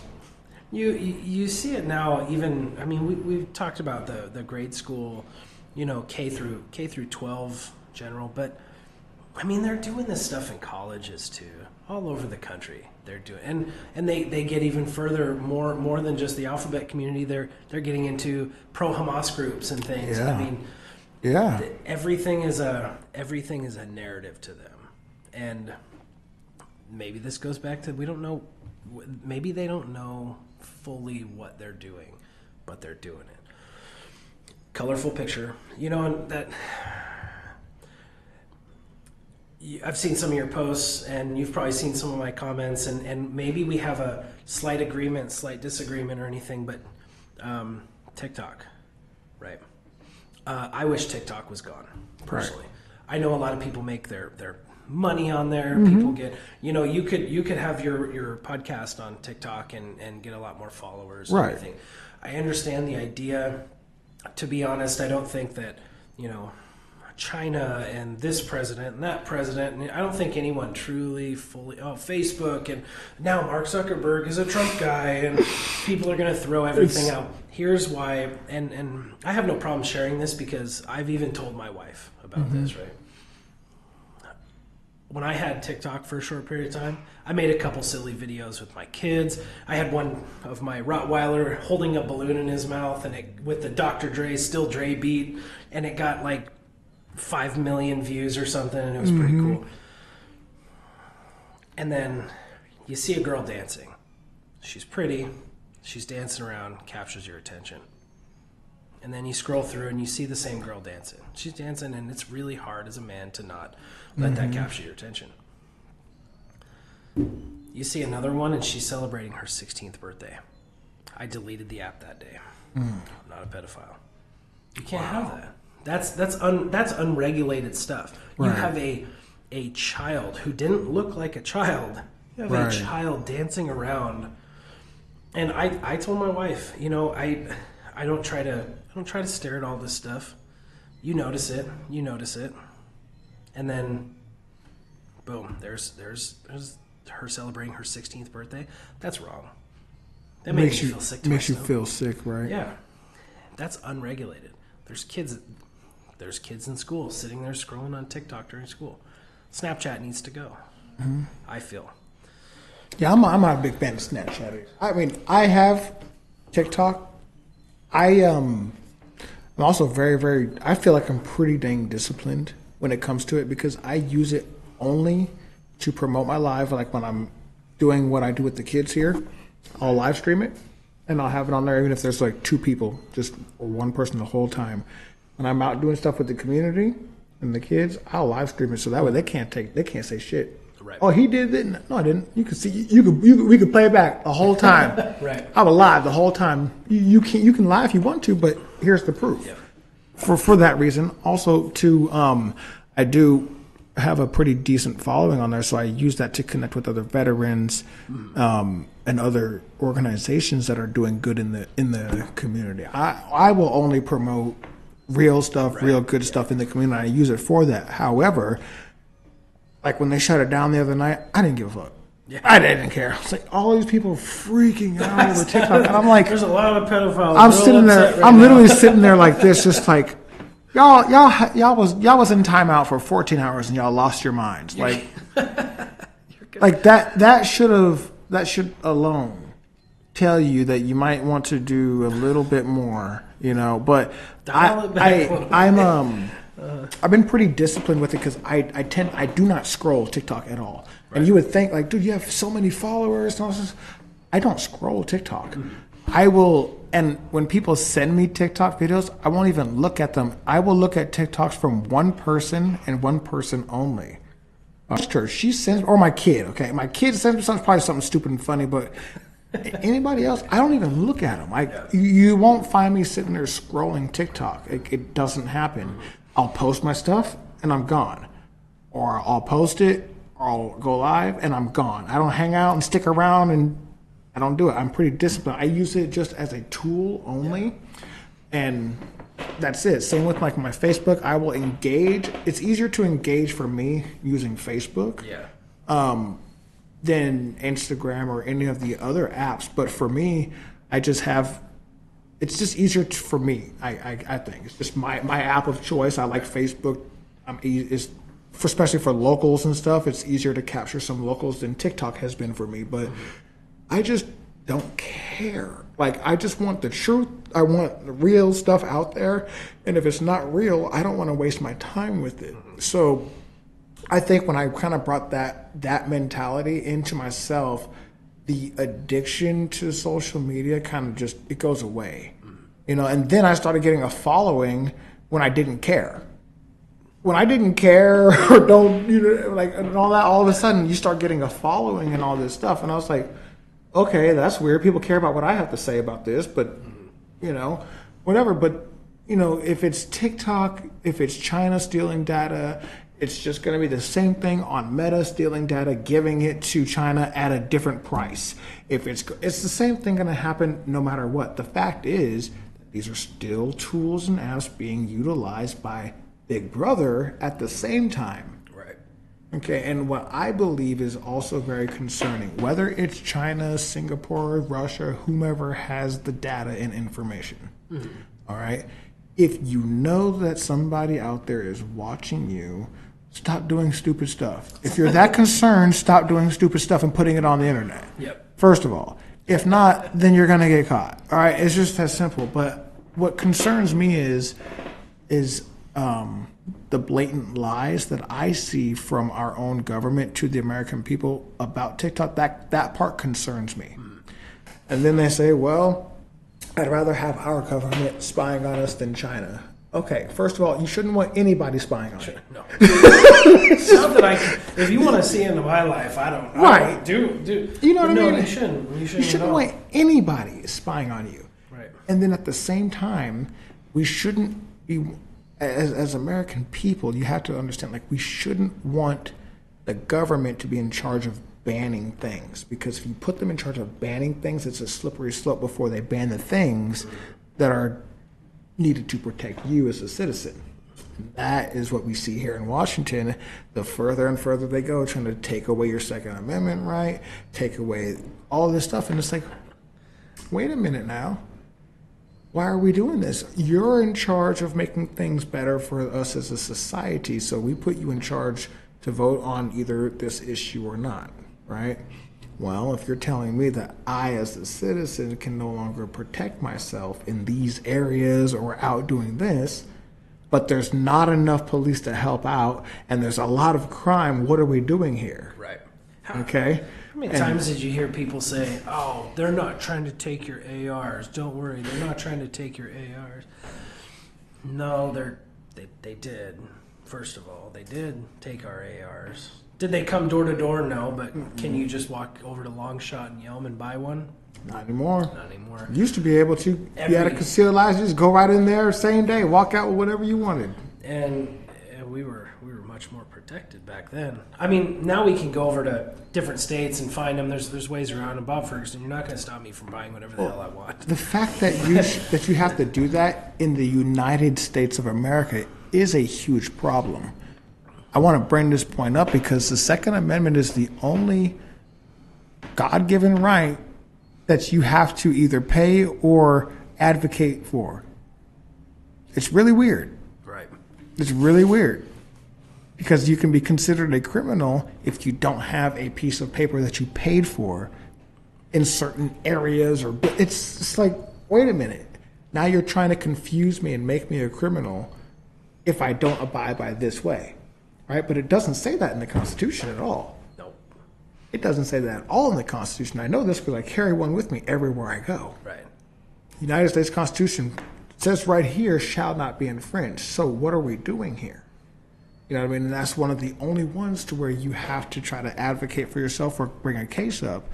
And now they're limiting your amount of rounds that you can get. They're limiting, whatever it is you're trying to do to make it harder for the law-abiding citizen to purchase or utilize. Meanwhile, criminals don't care. They don't. Safe storage law. One of the new ones about safe storage is I'm all for, if you have a firearm in your house, it should be stored safely. If you're not using it, why would you just leave it? Right. But now the one that they're pushing is about they're trying to get rid of where you can and can't carry. Mm-hmm. I'm a huge proponent. The word conceal is to hide, to make unknown. You can conceal wherever the hell you want. Yeah, that's the whole point. It's the whole point of concealing. If you and I are in a room together, you could be a gun-hating whatever. You're going to be safer in that room. And you're not going to know it, but you are. But now let's say that I was going to a school, okay, and I wanted to, and I'm going into a school. I do not want to get caught with this because that could give me in a lot of trouble. I could lock it in my vehicle. I could lock it in a glove box in my vehicle. That is no longer safe enough because someone could break into your vehicle. So now that's making me, okay, well, if that's the case, do I just leave it at home? Well, now I'm really unprotected. Not more than 6 months ago, I was at Bremerton Fred Meyer, and I came around the corner about 30 seconds too late. Thankfully, I was carrying. Unfortunately, I was 30 seconds too late. It had already been handled because I probably would have popped this dude. But he pulls a van up, tries to take this young, maybe 7 or 8 year old girl from her mom in the parking lot, throw her in the van and go. Thankfully, the mom fought and everyone and someone stepped in. That's a child being abducted. That is why we have our Second Amendment rights. Because had that child gotten away, or had I been around there and that child may have gotten away, I could have protected that child. That's a wild, you don't see that every day. No, obviously it does happen every day though. It does. The story right here in my school district, week before last, the Monday the kids went back to school from Christmas break. I'm on the scanner, I'm in my kitchen preparing for the day, doing what I do. 9 o'clock comes around and a student just got jumped in the parking lot by 6 dudes in a van, and the van took off. Right there at North Thurston High School. Student was in the parking lot. The van pulls up. They got out. They jumped them, and then they took off. Parents knew nothing about that. They knew nothing about it. Next day, student brings a gun to protect himself. Gets caught. Light locked down the school. It was unloaded, etc. They didn't tell the parents. They didn't tell us. No. But the same day that this incident happened, the superintendent put out an email talking about what they're going to be doing for the protection of the students in this school year. You're not gonna like this, but this is real life. Okay. When I saw this email from our superintendent here in our local schools, I kind of got upset because I'm on a scanner. I know what's going on. I'm hearing these things, and I'm like, well, this is what you're concerned about? I don't want to condone a child bringing a gun to school, but do you blame the kid? That's what I said the same day I heard it, and I said, well, the kid just got jumped.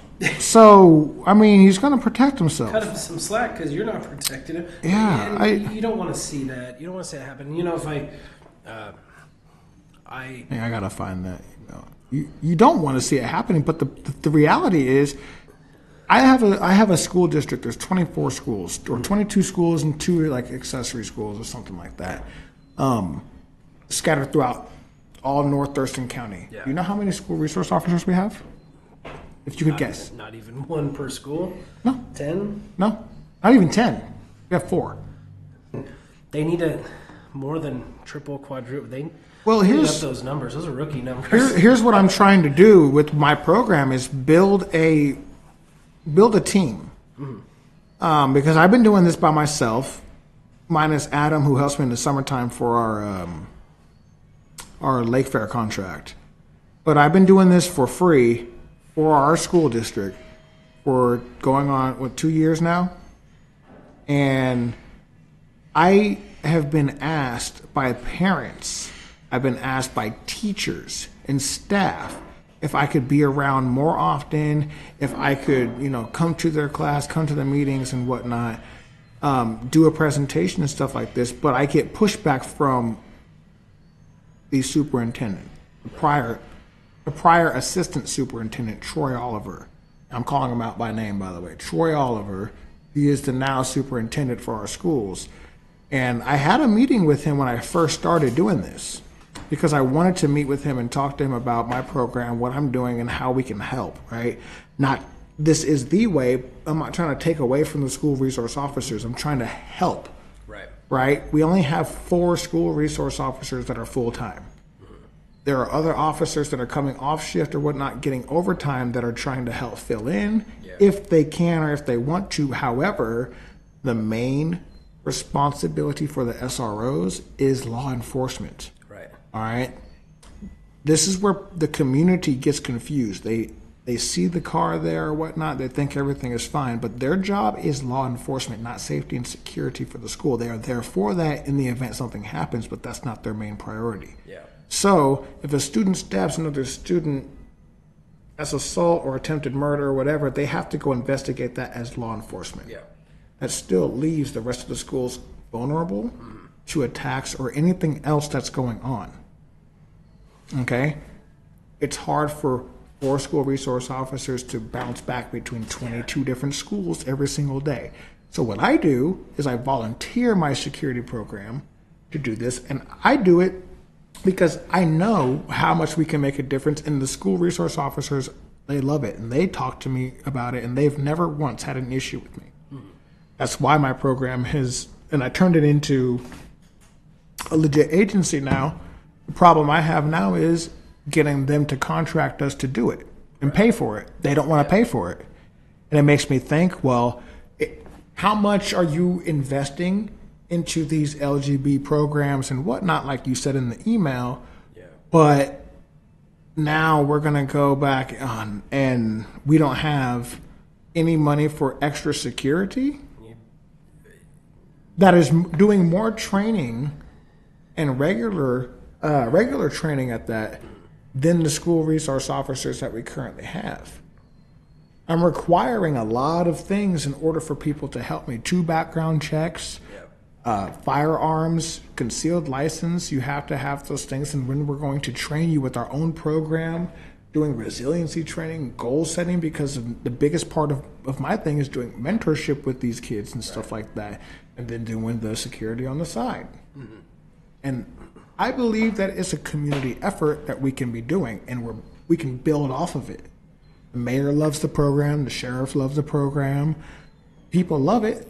The school just doesn't want to pay for it or use me, because the same attacks that you were getting from those people come against me, and it's all because of Facebook posts that I either shared or whatnot. Yeah. And it's really amazing to me. It's like, well, you guys will literally dismiss an entire program that is aimed and ready to help and fix things because of hearsay or just their perspective over a meme or something, which is really concerning.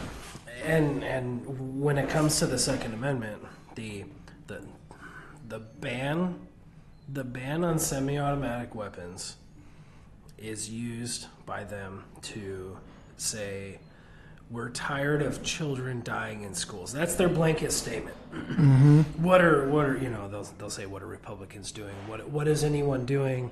We're banning firearms because of this. But when you have a program like yours, right, or when you have legislation, when you have something that you can turn into an actual solution, they dismiss it. Not taking the firearms out of good people. Like I mentioned, I served 2 branches. That's a lot of firearms training. Marine Corps doesn't take shooting firearm lightly. But you're going to take that firearm out of my hands when. Ooh. You found it? I found it. You found it. All right, perfect. Here we go. Dear North Thurston Public Schools family and staff, Happy New Year. I hope you had a wonderful winter break. I enjoyed the time with your family and friends. We're excited to continue the joy of the 24-25 school year by embracing the joy of learning. As we dive back into the school year, I want to reaffirm our district's commitment to providing all North Thurston schools with safe, supportive, compassionate school environment. With the upcoming listen to this. See, this they made it political. The school superintendent made it political right here. Okay? With the upcoming inauguration, change is inevitable.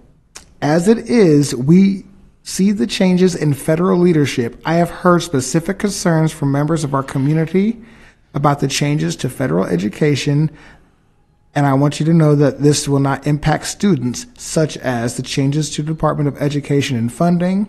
We're going to provide extra safety for students who are immigrants and protections for students who identify as LGBT+. That's from the superintendent. Our priority is to support all of our 15,000 students so they can be successful learners. I swear to God, this is yeah. Successful learners is kind in a kind and welcoming school. We will continue to adhere to all state and federal laws protections to ensure our students can focus on learning. One of our greatest strengths from our community is diversity. We welcome students and families with varied perspectives, beliefs, and values, unless, of course, you're Christian. You know, if you're Christian, of course, you can't be Christian. No, you can't be Christian. Get out of our schools. One thing we can all agree on is North Thurston Public Schools is strongest when we focus on providing excellent education to every student. Thank you for your ongoing partnership. Sincerely, Troy M. Oliver, Superintendent, North Thurston Public Schools. Now, what that doesn't say is that they're very focused on the education of all the students, except for in math, except for in reading, except for writing, science. You know, we can't have history. We just need to make sure that you got certain groups that can have pizza. Special groups for pizza. Special groups for pizza. Not anyone. And free. Not us. Not Christian groups for pizza. Not regular. Not everybody gets pizza. My kids can't have pizza. Can your girls have No, pizza? not unless they're gay. No. Yeah. Then they can, or an ally to one another. Then they can go have pizza. Yeah. Now, on the same day that email came out, This email didn't even come out from the superintendent or anything. I got this from the staff at the school who happens to like me. One of the ladies at the staff sent me this. Subject, this is for Envision Career Academy. Safety message. This is the one that's right next to the district office here in our town. Okay, they have a little academy for the kids that don't want to go to the normal public school and just focus on like, media development or plumbing or whatever. They can go work on that stuff because they don't want to be part of the agenda, but they're Kinda still like a skill center. yeah, Okay. but it's still technically the public schools. Okay, it's one of those auxiliary schools. So, dear Envision Career Academy families, we want to inform you of a safety concern affecting our school today, January 7th, 2025. That's the day they went back from school break. Our office was notified that a student had a handgun in their possession. The school immediately notified Lacey PD. Student involved confiscated the weapon. Police arrived and verified the weapon was not loaded. We assure you that school safety is a top priority and will continue monitoring the situation. State and law, district policy, procedure dictate disciplinary action. If your student has any information about this, please contact Envision Academy, or you can also go to herma.wa.org to send an anonymous tip. Please remind your student about the importance of see something, say something. This incident was resolved safely due to promptly reporting. Thank you for partnering with us and providing a safe learning environment for all students. This came from Dr. Brody LaRock, one of the Envision school. This didn't even come from the school district. This came from somebody at the school. They didn't put this information to anybody out in the district or nothing. These incidents that are happening regularly, Right. nobody knows about. So the people that are going to our schools think everything is fine, but these incidents are happening. They're just not notifying everybody. And no one notified him that the kid got jumped the day before, right? No, they didn't notify anybody about that. Now, here's the thing about that. The day before, when that student got jumped, okay, the van took off. They were looking for the van elsewhere or whatnot, right? The mother went back to the school trying to find her son. As they were questioning, the police and all that were questioning his son. She went into the school pissed off because her son just got why is my kid getting jumped at school by six strangers who aren't even from the school? Yeah. First of all, how do they, you know what I'm saying? So she's upset. They trespassed the mother. They trespassed the mother from the school for going there upset to get her kid. I swear to God, illegal. this is over the radio. I'm listening. I'm sitting here right there, and I'm like, You can't send her away. they just That's right. they trespassed her because she went in there upset. She was just upset. I know we got funding To issues, get their but I kid. hope she sues the absolute hell out of that. These are real life stories that are happening right here in my school district, and people have no idea. It makes you upset. You're not even in the school district. I'm so glad I homeschool my kids. You see what I'm saying? Guess what? They're homeschool co-ops. People aren't getting jumped. You know what I mean? Yeah, and that's it's gross negligence. It's not. I think it's done by design, man. I honestly do, because when you're offering something like myself, like I'm giving you guys a full program. Right. All you gotta do is just help me pay for it a little bit. You know what I'm saying? I will take care of the rest, the insurance, the training. I'll do all that. Right. Yeah. All you guys gotta do is cut us a check, and we'll make sure it's done. Tell us what you don't want us to do, what you do want us to do. Dare you try to come up with a solution to a real problem It is a solution. and protect children? Not only that, this will provide a new sense of purpose for our veterans, ex-law enforcement, security, and community members, because who better to protect with all of the knowledge and training that we have than our most vulnerable, which is our kids? Right. Who better to protect than our own kids? I'm pretty damn sure that I would go to Afghanistan, lay down my life for my entire country. If I do that for my country, I'd definitely do that for our kids. I'm going to do that for every kid that is there, because every kid deserves that here. And the fact that we don't, I believe, is a problem. And that's why I stepped up and created what I did. It needs to be said too. When you say that, here's what people. I don't know. You know, if you have 10,000 people watch this podcast, right? You're gonna have some people who are heavily against you, right? Of course. There's always going to be people against. Here's what those people don't realize, and I'm gonna speak for you for a second. Again, into the camera. He's not saying that he's gonna protect just good Christian, conservative children. He's going to protect the people while they're eating pizza too. Exactly. All the kids. It doesn't matter who it is. Every single, and the staff. I don't care if they're blue-haired, green-haired, or whatnot. If a person is coming in there with ill intentions and I'm there to stop it, I'm going to stop it. I don't care what their intentions are, who they voted for, or whatnot. If they're trying to hurt a kid, I'm going to stop it. It's that simple.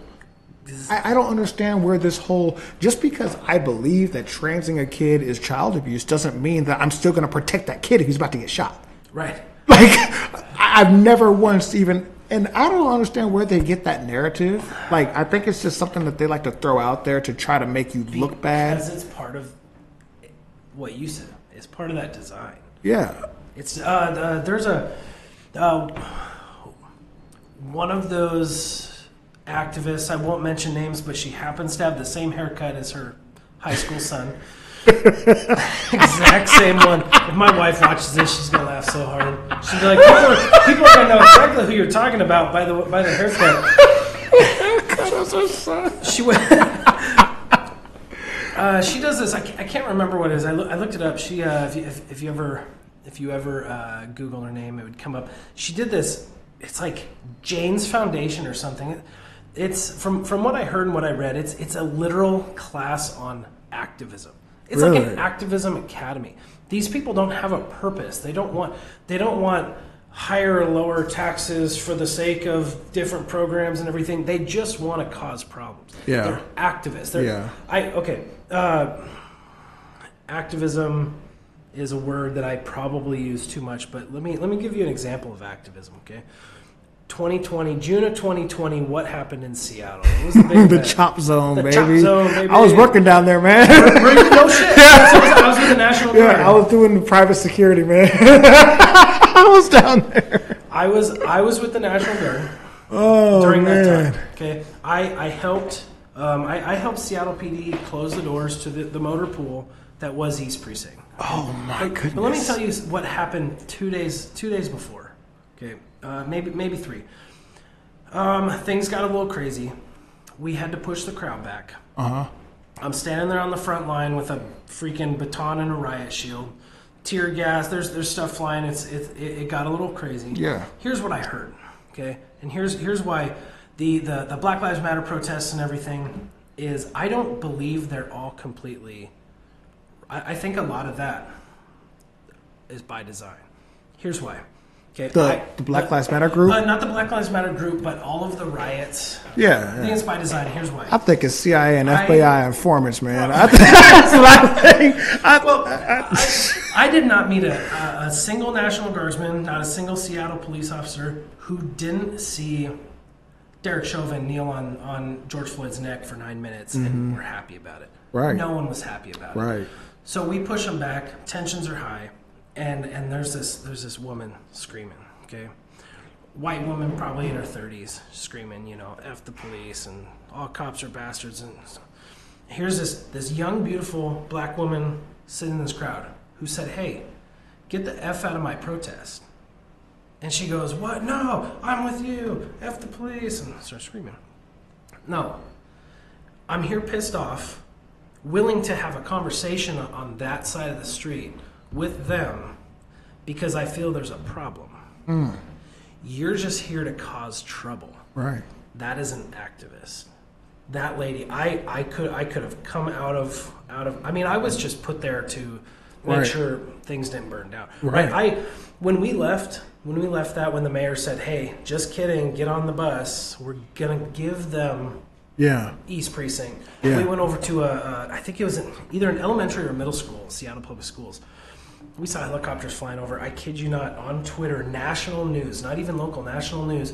Seattle Public Schools does not endorse the violence that the National Guard is bringing and wishes the National Guard to leave our schools.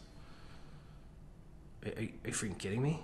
Wow. So they were trying to make it seem like the National Guard was causing the problems. I'm eating a damn sandwich. Like, what am I? Are you serious? I didn't know that. I didn't see that. We were eating catered sandwiches.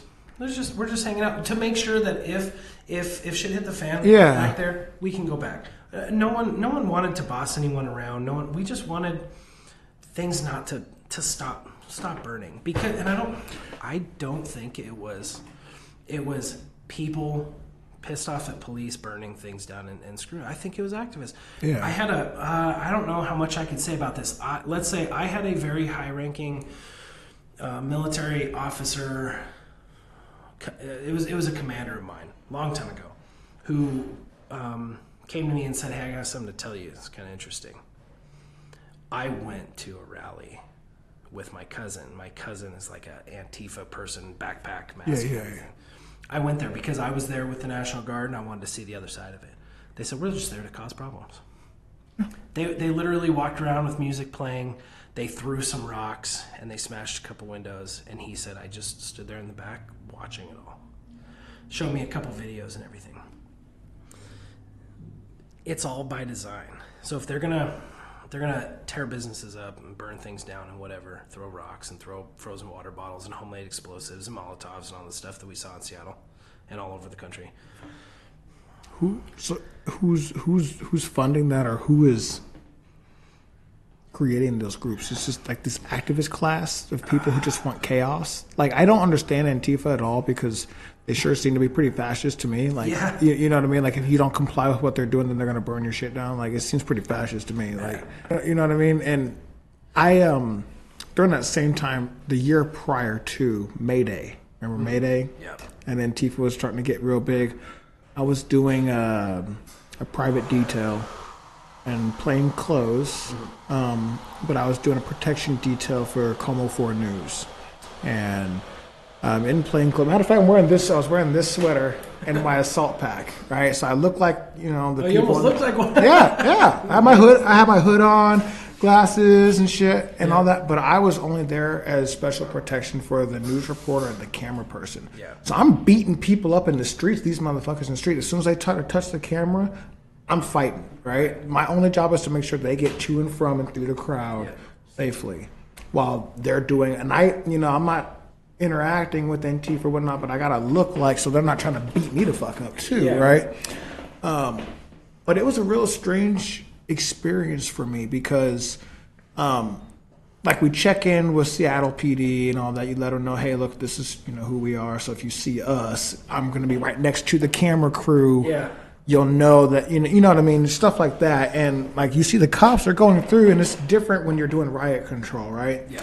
So there's obviously different procedures. The move back procedure with the bikes or the riot shields and all that's coordinated. Like bikes, those bike cops are actually pretty badass. It's pretty cool how they do it. It's not 21 Jump Street where they're riding through the park. No, but it's kind of cool when you see them all lined up, and Yep. it's kind of cool to see. The problem I had is, like, these people were just like destroying small businesses, windows, and breaking glass and stuff for no reason. And I'm like, what are you doing? And then CHOP comes around 2020, you know, and so we had May Day 2019, and then we went to June of 2020, right? Yeah, it was June 2020. 2020, yep. Dang. Yeah. Just a year later, and the same Antifa group went over there and took over the CHOP or Chaz, whatever they called it. They changed it to Chaz. Warlord. My question is, or first, before I get to that, when I did that Mayday group, that group walk, where we're going through downtown Seattle and whatnot, you see those people in their group, and they're just huddled up, and they're telling everybody what they're going to go do, and the cops are just sitting there watching them. Yeah. Like, they're planning it out right in front of the... That's what it got confusing for me. Like, you're watching these guys plan, hey, we're going to go to these businesses and break windows, we're going to do this, and when they start doing... Like, they're watching them do it all, and then they break up into the crowds, and then you can't ever see them again. Then they just start doing random stuff in the crowds. So they just know that they're not going to get in trouble. Yeah, well, yeah. They're not going to get arrested, and if they do, they get let out without bail. That's also a thing that's happening here in our state. Yep. I posted a video, and I don't know what the actual percentage is, but one of the representatives was talking about 85% reduction. I think that's what the number is looking like here. 85% reduction from the correction facility. How? Well, they're willing to let anybody out. Something that was big during that campaign was the the 30. There was a woman. Now she served 30 years, but Bob Ferguson's office petitioned to release her after 30 years. Now 30 years, that's 2 years per child. She molested over 15 children. So if they'll let her out, and his office petitioned, people are so stupid. She served her time. She served 2 years per kid for molestation. You think she's fixed? Give me a break. The problem they do now is that once they serve their time, they have the MIC that they're in McNeil Island. Yeah. That the SVPs are supposed to stay there because they can't be a normal, society, or they're pulling them out of there. Right. Now, and implementing them into the communities, which are known, these facilities, they're like, we have one right down on Martin Way. It's called Supreme Living. Have you ever heard of that? No. So Supreme Living is like, think of it like a parolee halfway house for SVPs, sexually violent predators. And yeah, we're paying for this, by the way. Good. So what they're doing is they're taking the individuals out of the MIC, the facility on McNeil Island, specifically for them to stay there away from society. Level 4, 3, 2, all the way from level 4, sex offenders. They're bringing them out of there and putting them into the community programs here. Okay? Now, while they're in these community programs, the only stipulation to get them pulled out doesn't have to be that they're showing improvement within themselves or getting better. It's just that the community house can manage them appropriately. If they can manage them appropriately, they have defense attorneys at the MIC that are advocating to get them all out and put into these community homes. How many schools did you say are in North Thurston? 22 plus 2 or 3 auxiliary schools and only 4 resource officers. Yeah, it seems the math adds up, right? Right. Now, here's the next part. This is going to make you mad, even more mad. Department of Corrections. This is all stuff I'm learning now because of the new House bill that was going on. I'm following this House bill. I'll send you the information, too, after this. House Bill 1133 and 1159. These are important ones. They just did the first hearing last week. I was down there at the committee hearing while they were speaking on it. And it's looking decent because on one side, this thing is bipartisan, but on one side, they're actually proposing to cut the community compliance credit. You know what that is by any means? So these individuals who get pulled from the MIC, they get put into a secondary halfway home, whatever, for their recovery and treatment, right? Here it's called Supreme Living. And while they're there, for every 30 days that they're in the program, they don't make any violations, they follow the rules, they do their classes or whatnot, they get 10 days taken off of their parole. That's right now. So it's making it easier for them to get out of that program and back into the community. 30 days good, 10 days off. 10 days off your parole for every 30 days. That's what this is right now. This is what we're paying for as taxpayers send right now. Send me that info. Okay? Yeah, I was just sitting in the committee here like, wait a minute now. Why don't people know about this? And I'll send you how as well. You can sign up. You can send a written statement to the representatives that are on the committee and speak your mind. Or you can go sign up to read or talk to them for 3 minutes if you're interested, because the Capitol's right here. Right. And I'm learning how to do this community advocacy. So if you're interested and you have some time, I'll send you the bills and stuff that I think you might be interested in. I just have one question. Why? Yeah. What is this benefiting anybody? Is there anybody who's benefiting from releasing these people into the community? The argument I'm hearing on the other side is, and it's real vague, okay? They're trying to show that we are rehabbing people and not just locking them up, throwing away the key kind of thing. The issue is these are the worst of the worst type of individuals you're starting with, and you're releasing them into our communities without extra supervision.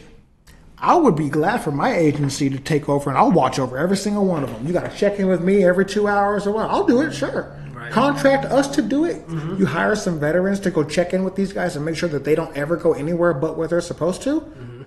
You please believe you know we would. Yeah. You know we 100%. would. But they don't want to pay for that extra stuff. So while they're in this program, they have like one the Department of Corrections officer that kind of oversees, but it's all under the Department of Human Health and Services. Right. So they get to make the decisions on whether these individuals are making progress and should be released out. So they're writing off these individuals, getting them, closer to release or whatnot, saying that they're being fine. Now they get released into the community without any supervision.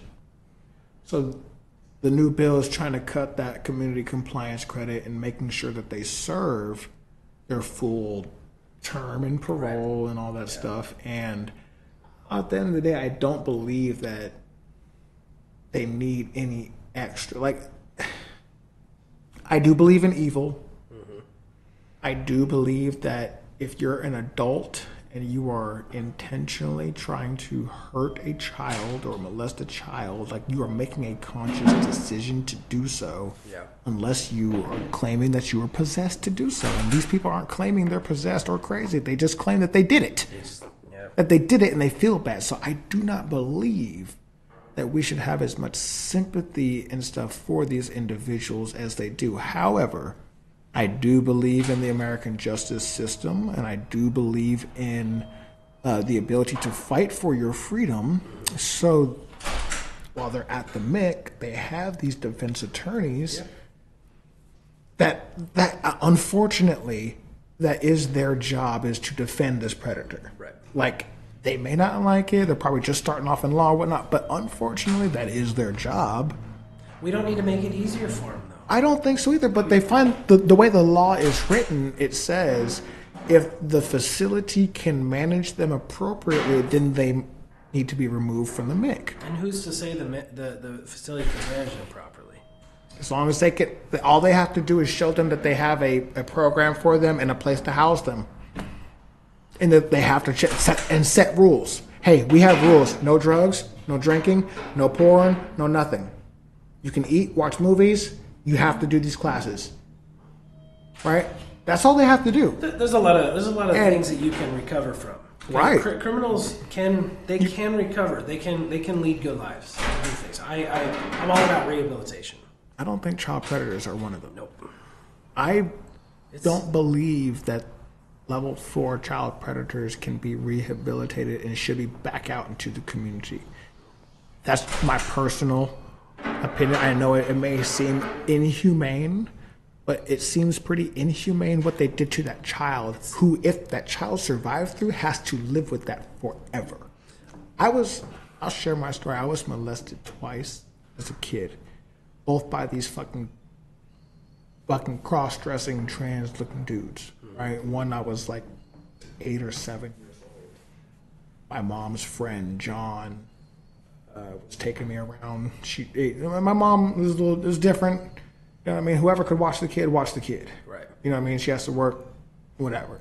Well, this guy's taking me around all throughout the island and town on a bus. I'm just a kid. I don't know what the fuck I'm doing. My job is to stay next to this man. Right. Or else I'm going to get, kidnapped or lost or something. My mom thinks he's okay. He must be okay.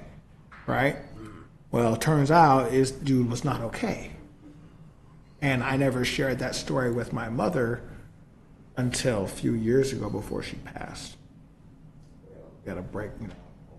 I shared it with her. But the problem was, for me, is that she was very liberal, very open to just let them be, accept them for how they are, and then would get mad at me if I didn't see it that way. Right. But even as a kid, I had a problem with that stuff, and I'm like, this is not how God wants things. I've always been, since I was a kid, a man of God. I've always had this feeling, this inherent, God is guiding me, and I'm going to allow God to guide me on this path. I'm just the vessel. Right. I'm just the vessel. You know what I mean? God is living through me. I'm just the vessel.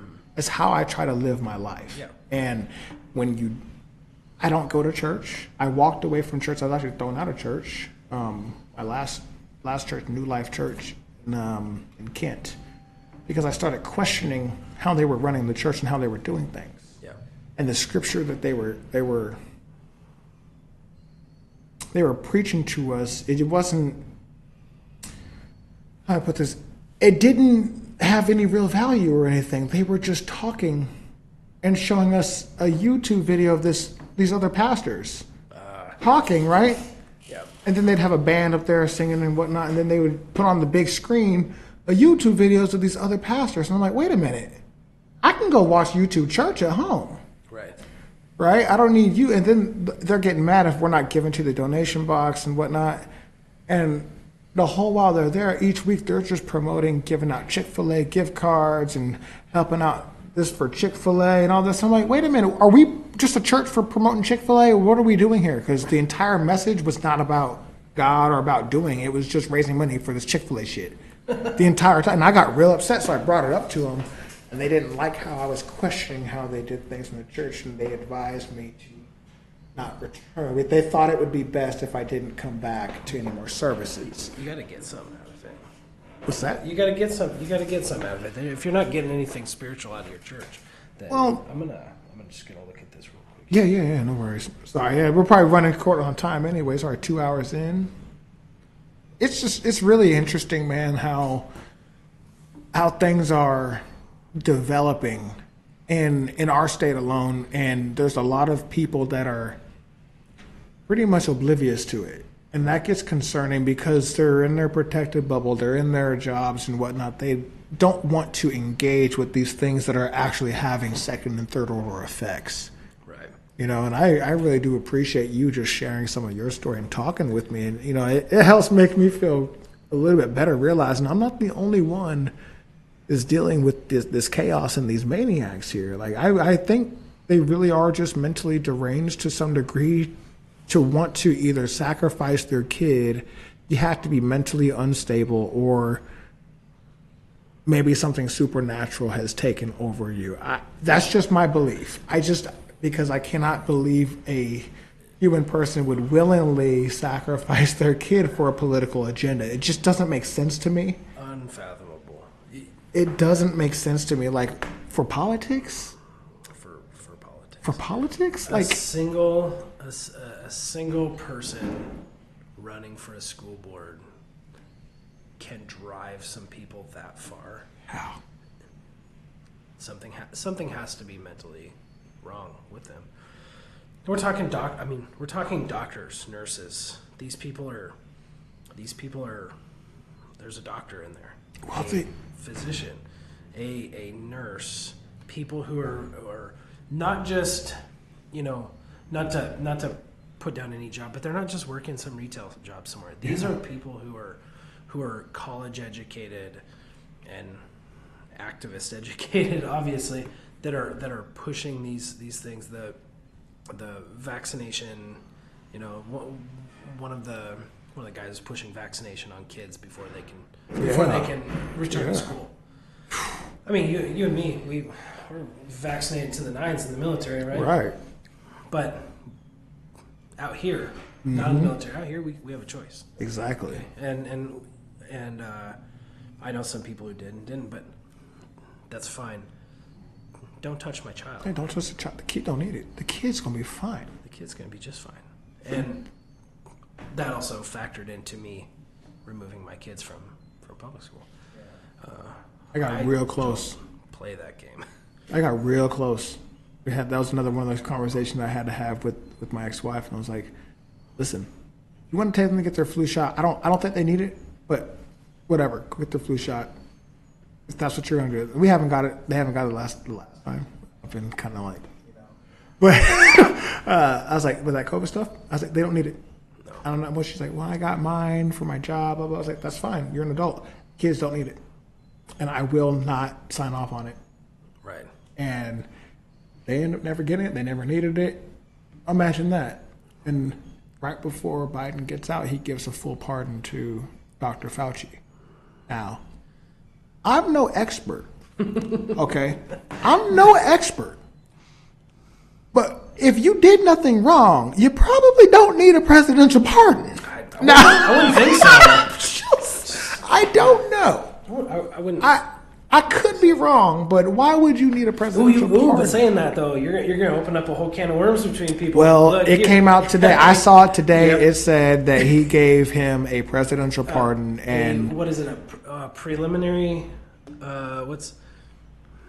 Yeah, there's a word. There's a specific word that is.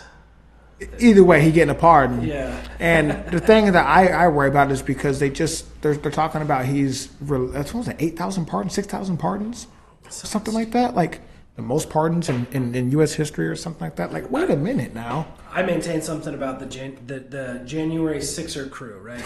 They're talking about full pardons for them. Here's my thought. Okay. One, absolutely, yeah.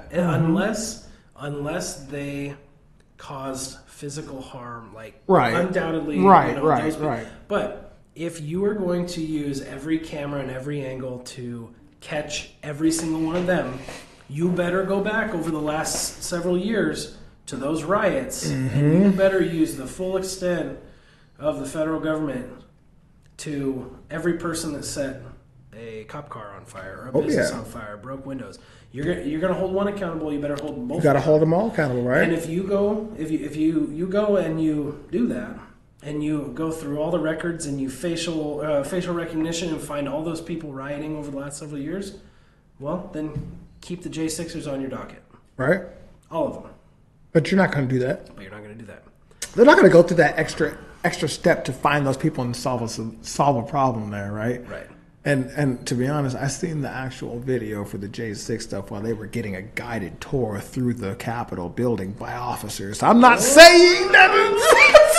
I had the video. It was really interesting to me to see them opening doors and here you go. Here's the But for a lot of people out there who still look at J6 as an insurrection, I just want to say, you might want to check your research a little bit better, because the government will never, ever tell you when they are being tyrannical. That's all I'm going to say on that part. The government will not tell you when they are being tyrannical. I can't imagine, a bunch of people storming into the Capitol buildings to take over the government with no firearms. With no firearms. I mean, if you and me are going to go take over, Olympia right now and kick Bob Ferguson out, I don't think we're going in unarmed. You know what I mean? It doesn't. Nothing about that makes sense. You know what I mean? And I know bad actors. Right. Okay? I know government actors. And I know how organized government actors have to be in order for things to work a certain way. And it seems to me like that is pretty apparent when you look back at that situation. However, the media played in and called everybody, January 6th riot, and insurrectionist, all these things that people thought was one way. But I mean, the book literally says if they're tyrannical, you can overthrow them. Right. And you're supposed to use your arms to overthrow them. So it seems to me like they intentionally went in there just to make a scene and not use arms. So you weren't trying to do what... When's Bob getting removed? Because he's pretty tyrannical. Well, I mean, that for me is kind of concerning, man, because he was the Attorney General, right, for the last... 12 years, yeah. 12 years? 12, yeah. And has not done anything positive for the Washingtonians here, in my opinion, as far as the grand scale goes. And I still don't understand how Bob Ferguson won when you look at the map and how the counties were here and things. I just don't understand it. And they called it before it was even 43% complete. They called it. That for me is kind of concerning when they call it and there's only 43% reporting, but they call it already and the rest of the counties come out later and it was all red. That was really concerning for me, but you can't speak about that. You weren't, or at the time, you can talk about it now. Now that on January 20th, you can talk about it now. We have free speech again. You know what I mean? But a couple weeks ago, you couldn't even bring that up without it getting removed or whatnot, which is kind of concerning. And before we wrap up here, a couple more questions I want to ask you. With today being a new age, a new era, it seems like a better feeling for America.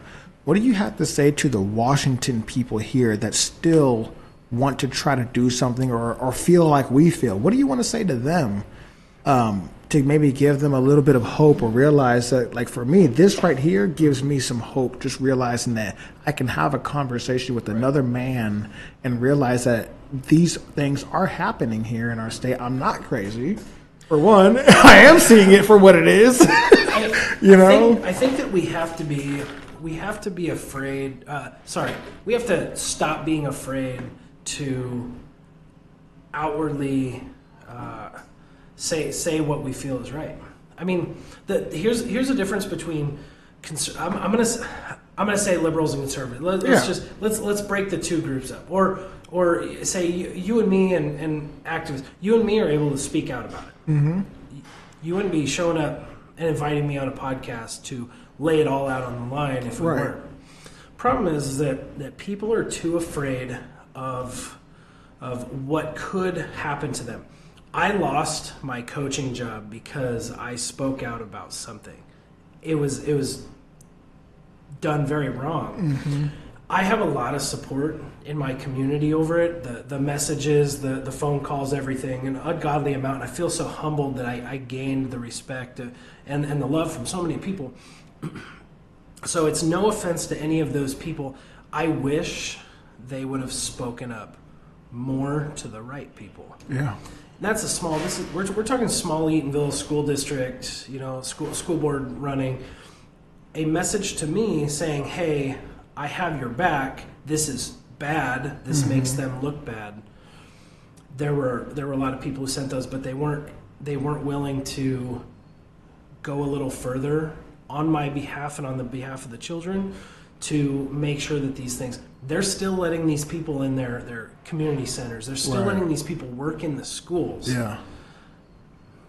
People aren't speaking up. We need to be a little more empowered. Honestly, I feel like this Trump inauguration, the House, the Senate, the way America has been going the last 2 months, in the right direction, it should empower us to and others to speak out more and be able to kind of put our foot down and say enough's enough. And for Washington specifically, I mean, we hope on a federal level that federal election laws and things change and they help.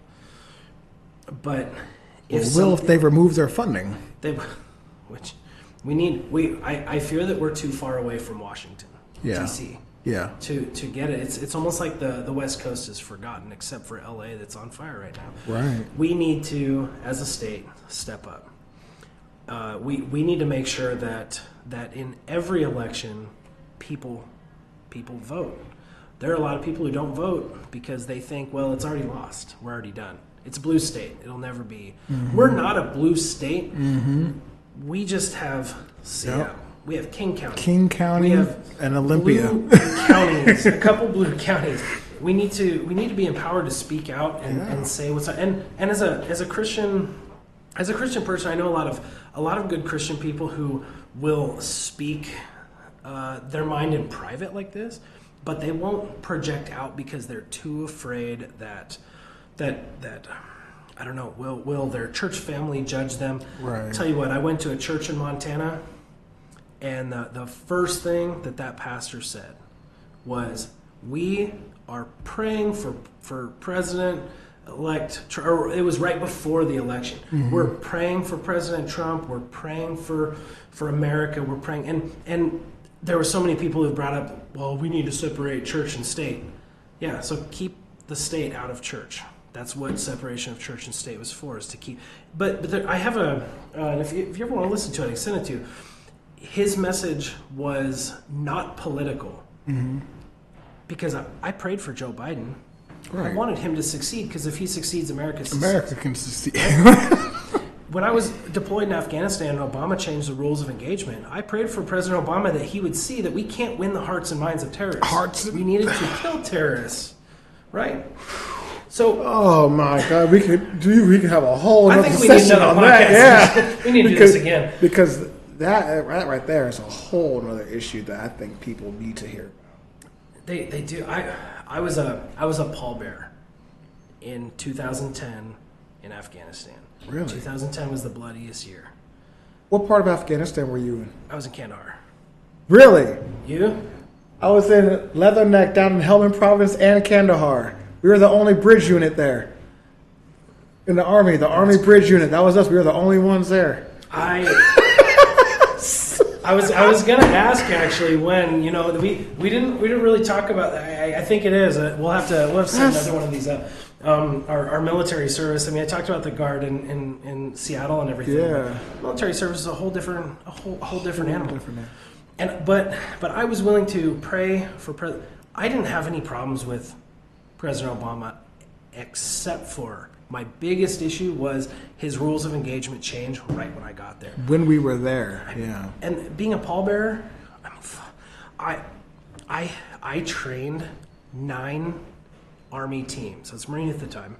9 6-man Army teams to carry the 9 that they had killed in one. Are you serious? One shot. 9 people killed. And they wanted to help. They were their brothers. So Corey Layfield and the rest of our pallbearer crew, but Corey Layfield, he lives down in Louisiana now. Him and I, we trained, the two of us trained 9 teams. A few years back, I got to reach out to some of the 3-5 Marines. 3-5 Marines lost a lot of people. And 2010 was terrible. It was. That's September 23rd, 2010. That's when I got blown up. First time.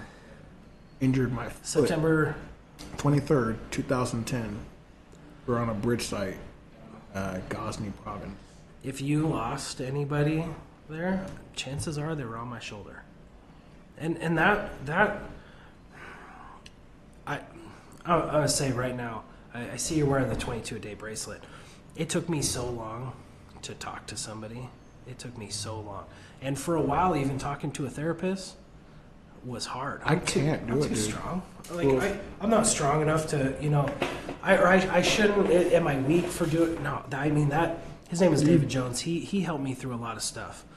But I mean that's stuff that need to be talked about. It is so hard for me to.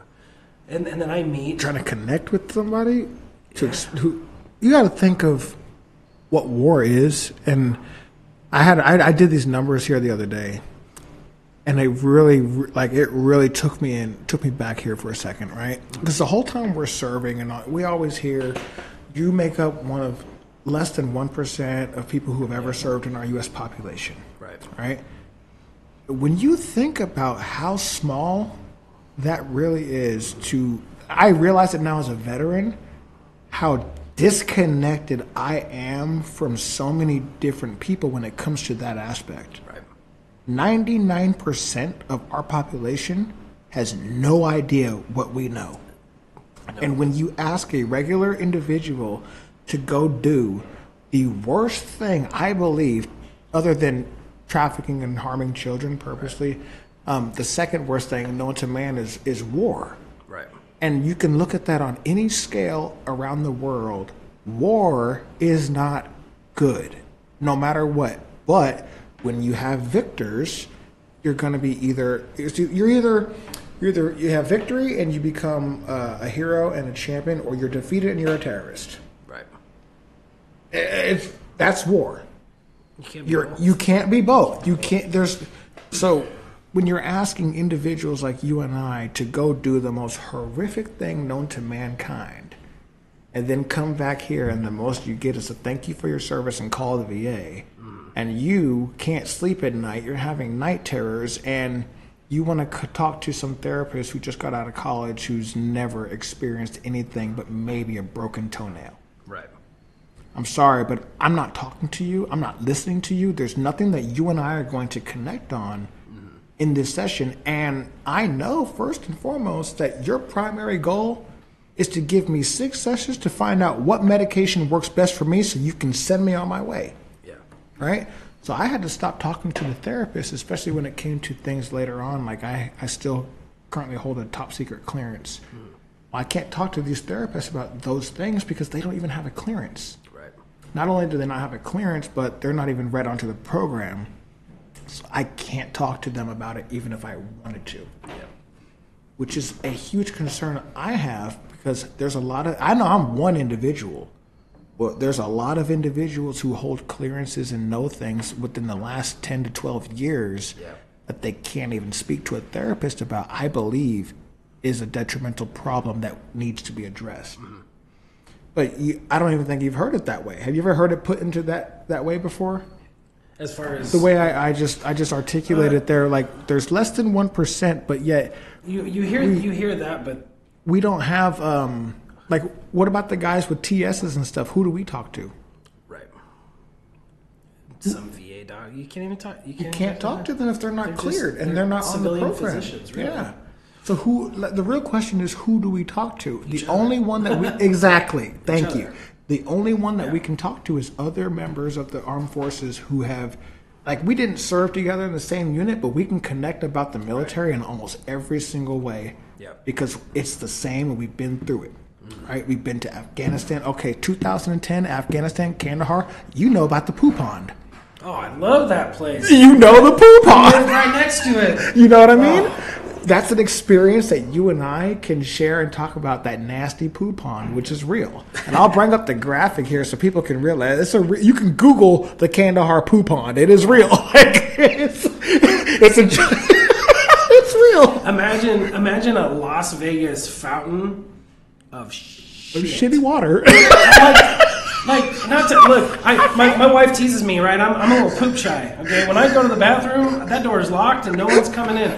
But let me tell you, I will go to the bathroom and it will eventually be in a Las Vegas fountain, and then back in my nose and the nose of every other veteran around. And you know what? We eat that shit up. You eat it up. I love that. Man, it was right next to the defact. Oh man, that defact was so good.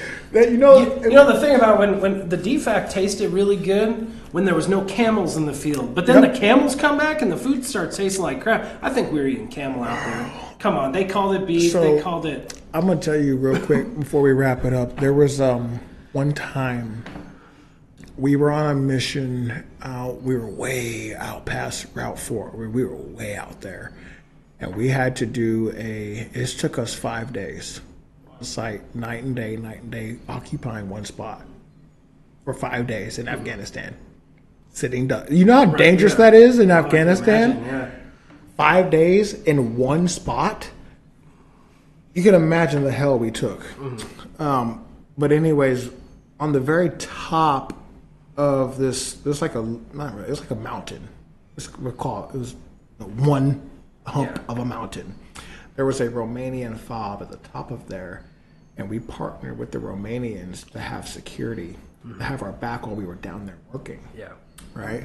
So the Romanians are up there, and they got the eyes of God, that and the blimp and all that shit up there. And they had one Air Force dude who's monitoring the blimp, and then the Romanians, right? Well, we're out there 4 days in, we ran out of MREs. And they didn't have a chow hall at the top of the mountain. It was some tents, and they had like a blister bag of water to take a shower. This is the kind of shit we're roughing it in, okay? Oh, yeah. So we ran out of food, and they came back to us with this meat and they had like giant, those giant cans of corn. Yep. Cold, and they're just Romanians, man. They just scoop it out, and here's a plop of meat. It was the nastiest fucking thing I've ever eaten. Cold stewed camel meat. It was so disgusting, man. I couldn't. But when you're hungry, you are gonna eat. And I mean, there's flies on the You're thinking about the worst of conditions. Like there's flies on the meat and on the stuff. All you do is, because they're everywhere, all you do is shush them off, and you're gonna continue. It sounds terrible, but those are the experiences that you and I can relate on. That 99% of these civilians will never have. They will never have. Like I can literally picture. I'm getting the chills just thinking about it. I could picture myself sitting on these rocks, my Kevlar half hanging, unbuckled, scooping this while and we're laughing about it like it's fun. It's so bad. Laughing about it then. I tell you what, I was scared. all these big chow halls and what they call the PF Changs and all the things they had on Kandahar. Man. But then you go to that tent city army defect. Oh, yeah. Talk about a Marine walking through the army. They got to know me real well. Layfield, Corey Layfield, the guy I was talking about. Him and I, hey, let's take that extra trip over to the army side. Yeah. That tent looked dirty and dusty as shit. But they was cooking. Food. They was cooking. And they had that one dude that had the radio going. He was deep fried everything.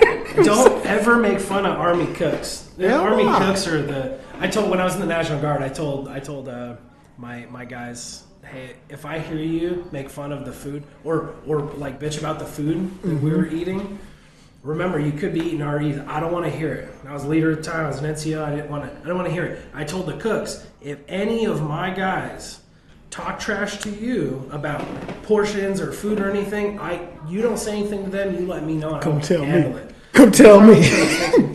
Yeah, I think we could. We didn't talk about our military service too much, but I think we could fill up a whole nother podcast. Oh, heck yeah. We want to take a quick pause real quick. But P, then I have one more question I want to ask you before we wrap up. Okay. Executive Order 1,500 pardons for January 6th. 1,500 pardons. The fact that there's even 1,500 people to pardon on that day for being able to just walk right inside the Capitol is beyond me. The People's Building. First of all, it's the People's Building. Yeah. Why were you like? You're telling me they can't come in? They didn't even do anything. Like they can't come in. So I said, if there was someone really causing chaos and trouble and everything, by all means. But 1,500. That's a lot of people. 1,500 is a lot of people. There's. It's obvious to say that there's something going on. We brought it up. There is good, there is evil. I want to close on this and ask you this question, if you're comfortable with asking. Bring it on. Do you believe that there is an attack on Christianity or faith? 100%. Especially here in Washington State.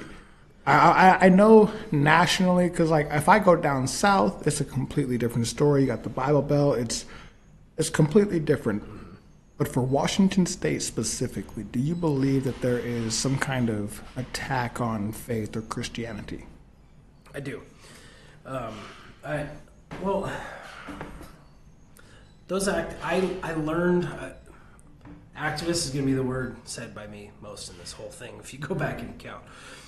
Something that those activists are taught, I've learned a lot about how they go, why they do what they do. The further they can get people away from God, the more they can move in. And influence them. So if you have a coach like Coach Kennedy, right? Coach Kennedy, after a football game. Do you know his story? I just know just the details. So the highlights, I would say. Bremerton High School football game ends. He goes out to the 50-yard line. He kneels and prays. Next game, a few kids join him. Game after that, a few more kids join him. Oh. Pretty soon, he's got a following. Not that he's asking for it. He's not God. He has people following. Right, and what does the school do? Now the school has a school board. The school's full of teachers union people. In Eatonville, there's a lot of people who left the teachers union because of how the teachers union is. The teachers union teachers like bringing black dills in school. Now, look at this. Hollywood elites. Would you say a majority of godly or evil? I would say they're evil. Inherently, I mean, most of them who have children are sacrificing their children. Right. To this, like we see it publicly there. A lot of the celebrities, I'll say, are sacrificing their children. And that's why I brought it up to you. I think there's something inherently wrong or supernaturally wrong. And I had this conversation with my lady today. I said, you know what? Whoopi Goldberg is a perfect example. You watch Star Trek at all? A Long time ago. So I started watching Star Trek here within the last year and gotten really into it. The old idea. TV show, right? Yeah. The Next Generation, the old, Yeah. the old stuff. And really getting into the details and ideas of how a utopian society would look if we put away the trivial stuff and just focus on the things that matter. And then we can explore new life and all that stuff, whatever, right?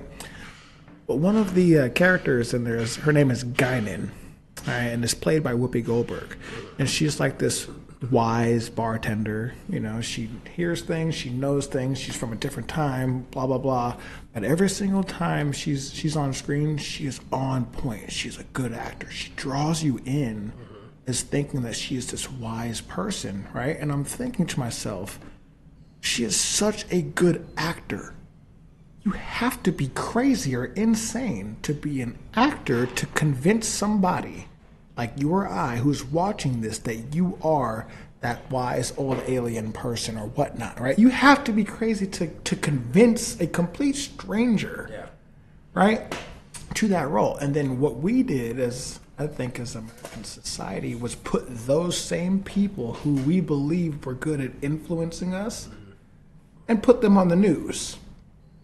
And then they started spitting their version of what they think is going on, making us think a type of way, or some think a type of way.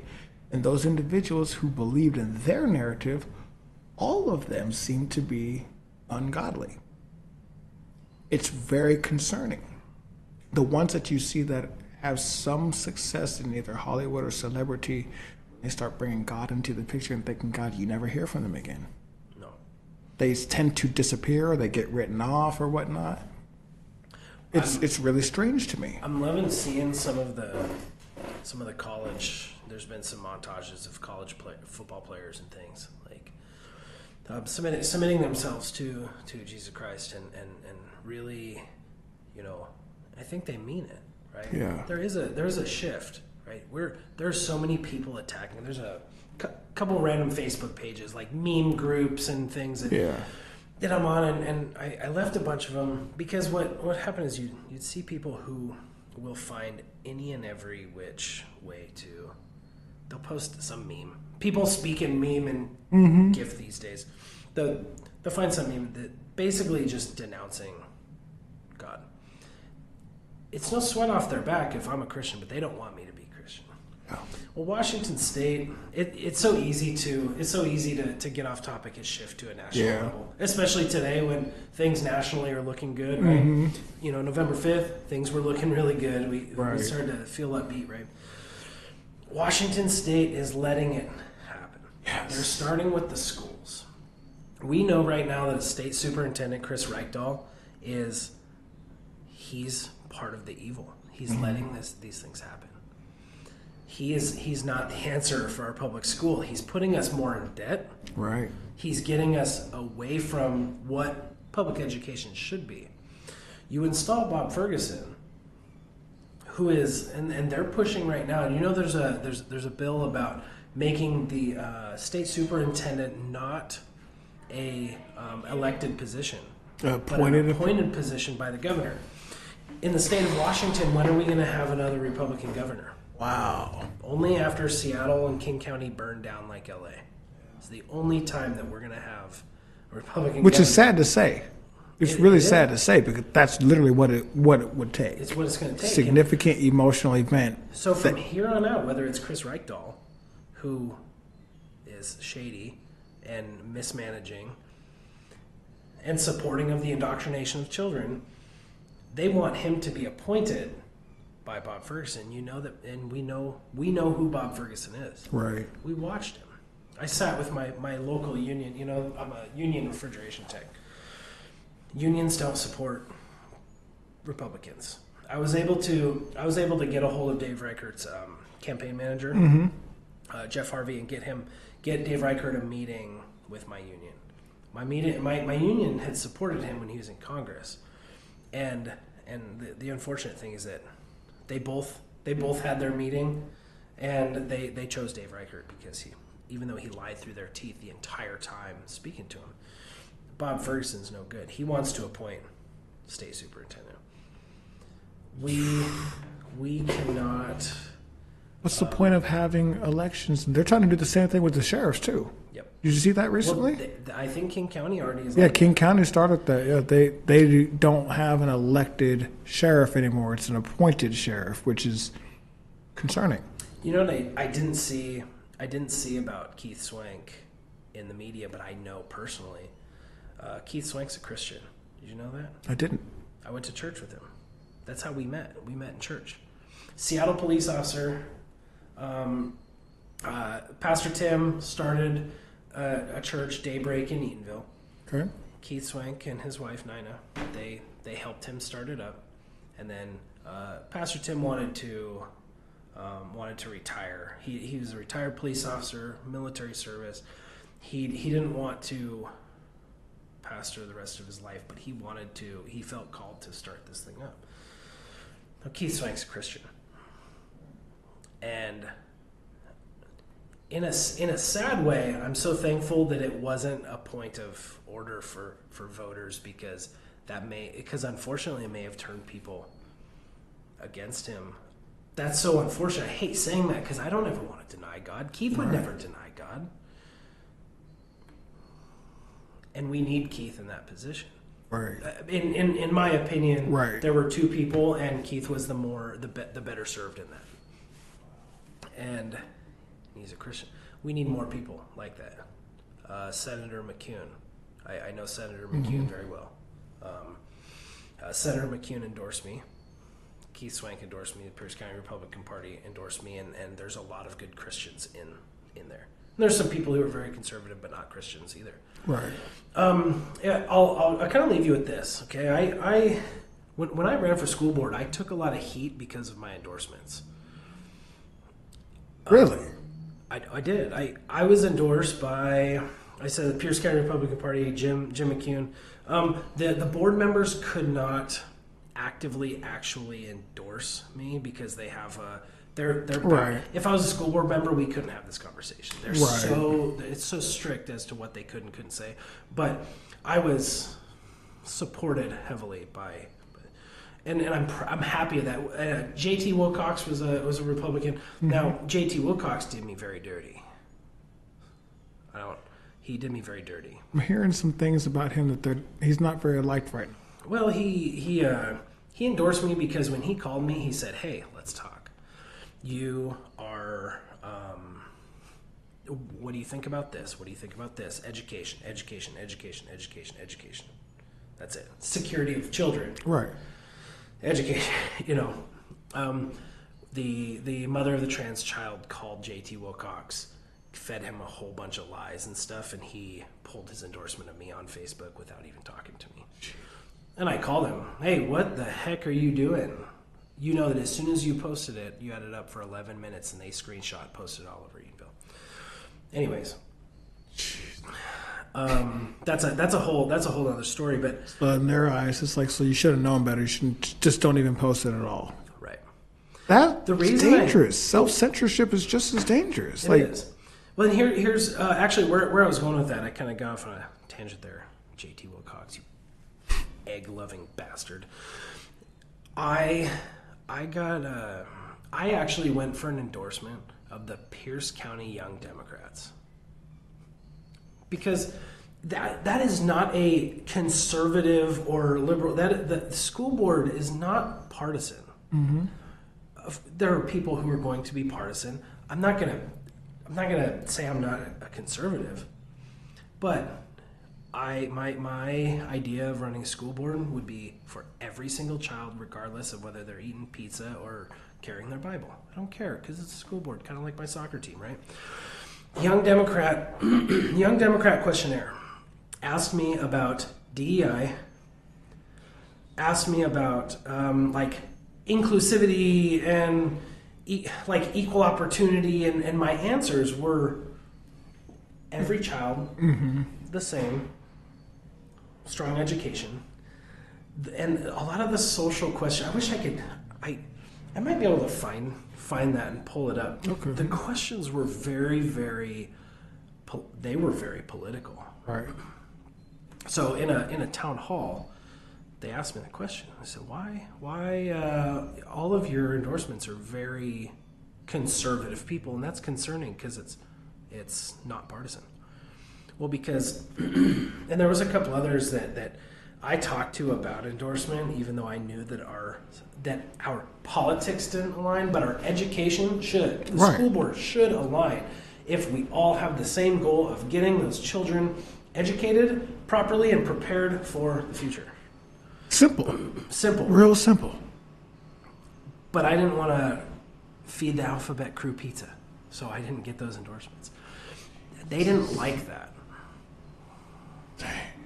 You know, that's what bothers me and scares me. It seems like if you want to be successful, you have to adhere to this type of agenda, or they just won't support you at all, and then they will make you look bad for not supporting the agenda. Washington is going to burn. It's scary. It's scary. Very concerning. Because it's home. Okay, your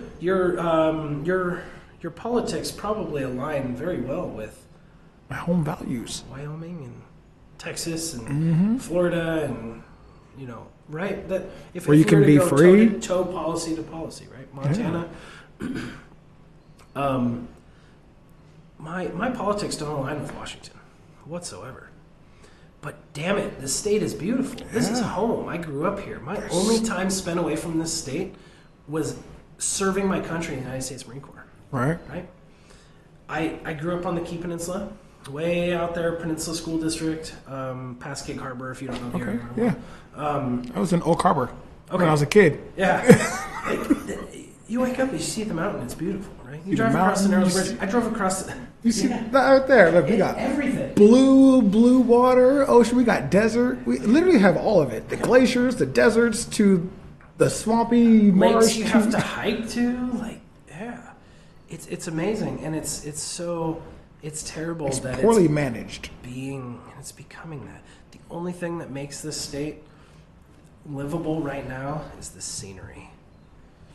I think that, and obviously there's potential, because the way I look at how things are right now, if they're this bad, that gives potential for individuals like us to step up and make a difference. Okay, well, we also shouldn't just rely on the government to be the saviors and fixers of all of the problems that are happening right now, even if they are created by a lot of these individuals in the government, right?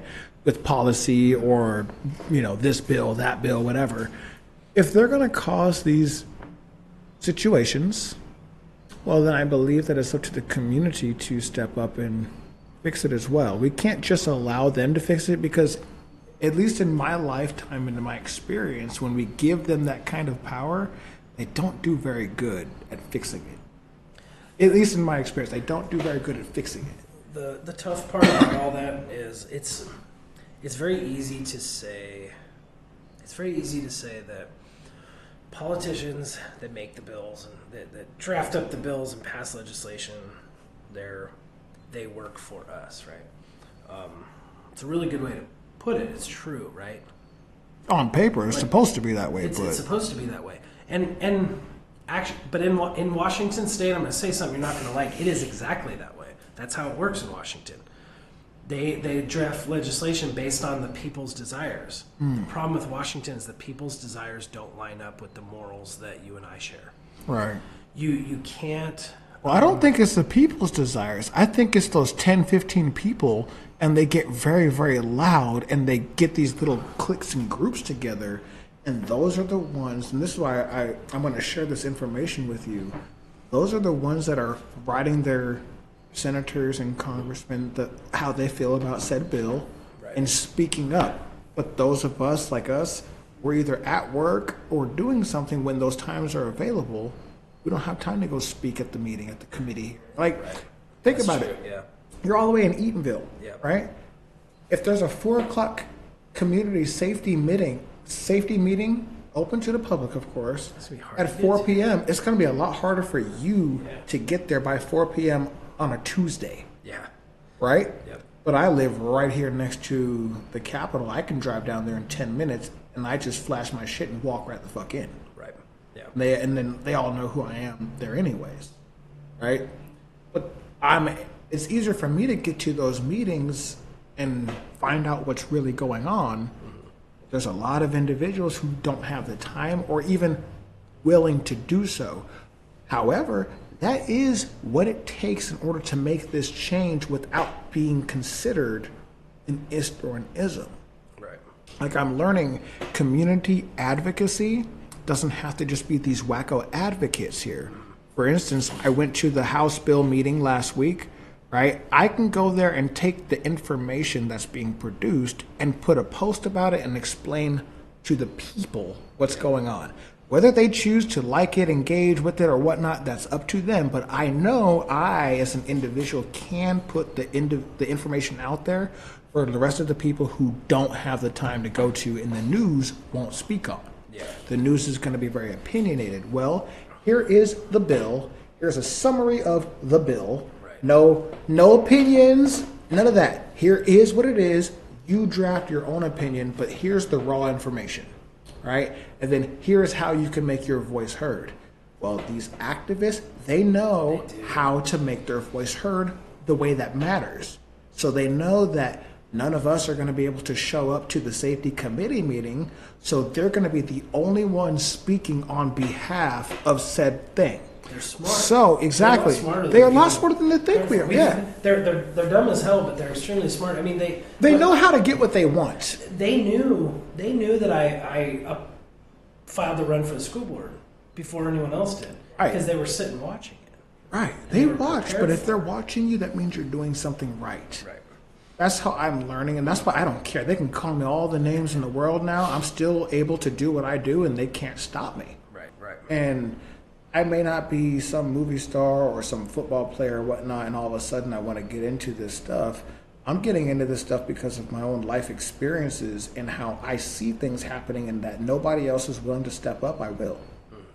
You know what I mean? There wasn't enough SROs, so I volunteered to do the security. There's not enough community people looking into the information, I'll go and do it.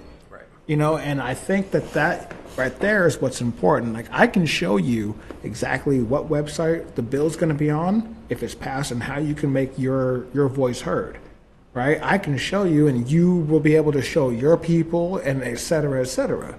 Because the more we step up and write these people our piece, the better chance we have at them voting yes or no on said problem. If the only people that are speaking up and writing these letters are the people that are for this and that are all on that agenda, well, that's all that those politicians are going to see. Right. So they're going to think, okay, well, we have overwhelming amount of people here that are in support of this bill. And nobody from the community is saying X, Y, or Z, but the few senators and representatives. Yeah. Okay? You see where I'm getting at now? We gotta get louder. We have to get louder, but we have to get louder in the right way. We can't just go to a protest and scream outside. All that does, in my opinion, is throw a big middle finger to either the establishment or the government or whomever, right? But at the end of the day, what are you really changing or getting change if you're just sitting there shouting and yelling with a sign? What are you really changing? Nothing. You need to have these meetings. You need to go to these meetings. Like, I think it's important. You talk about Washington needs to step up. Right. Well, here is a perfect way I believe that people can step up. Right. Write their congressmen, write their representatives. It's really easy to do. It takes 5 minutes. You could even just be like, hey Google, I want you to write me a summary that's going to go to the state senators about X, Y, and Z, and it'll draft it for you. You can literally do that nowadays. Out of the box thinking. Everything to me is in a tough situation like this is out of the box thinking. Right? The example I use of something that it's just my personal out of the box thinking, I guess, was during that school board run. We were all but 2 districts in the entire state were short-staffed on bus drivers. Like, how do we get bus drivers? We need to pay them more. We need to put flyers out. And out of the box, hey, why not reach out to the National Guard, who has trained bus drivers and can train and license bus drivers who are vetted by the United States government to serve the community and in an emergency Solves about a problem, safety, man. getting your children to school safely is a safety concern, and who better than a soldier willing to step up for active duty pay for a month to get your kids to school month detail? safely? What? And did that? No, we can't do that. Let's just put more flyers out and pay them more. Like, they didn't even consider it. They said that they talked about, and I consider myself to have the ability to talk to someone and engage in a way, even if you completely disagree. We could talk and engage and maybe come to a compromise. Yeah. I wish that I would have had the opportunity to talk to anybody, OSPI, the governor, anybody, to say, look, this is a damn near a state emergency because this is kids getting to school safely. Let's talk about it. Let's figure it out. How many bus drivers do you have with the National Guard? How many can we train? It doesn't take much to train them. Yes, they have to learn routes, but who better than the people who, I have PT at this time to get up, you're fit, you have a mission, you have to accomplish your mission. Who better do that than a service member?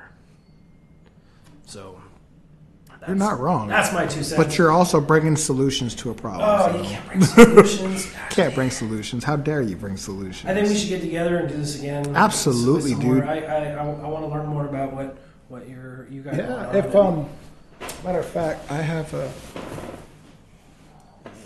I'm gonna get a picture with you too, and all that stuff. The first thing I want to say, thank you for coming out and talking with me today. It helps me realizing like what I'm doing isn't a waste. Just being able to have a conversation, we're able to connect over social media and have like-minded individuals come together with a good conversation, and realizing that, like, even me here in my area, I'm not alone. Like, you're going through it or went through it in your area, and it's like there are things that we can do, right? But we got to get together and do it. I believe that by starting with the conversation like this and showing people what's possible, and even with, like today, Trump's the president now, and Mark Zuckerberg's releasing the restrictions and stuff like that, it gives us an opportunity to even use this and get it out there for people to realize what's going on in Washington State, where we always get forgotten.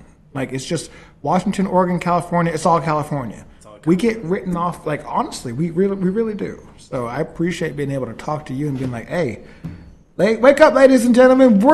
We need the help too, and we need you guys to do your part. So if you're interested in helping out, I'm going to post up here for you guys to see.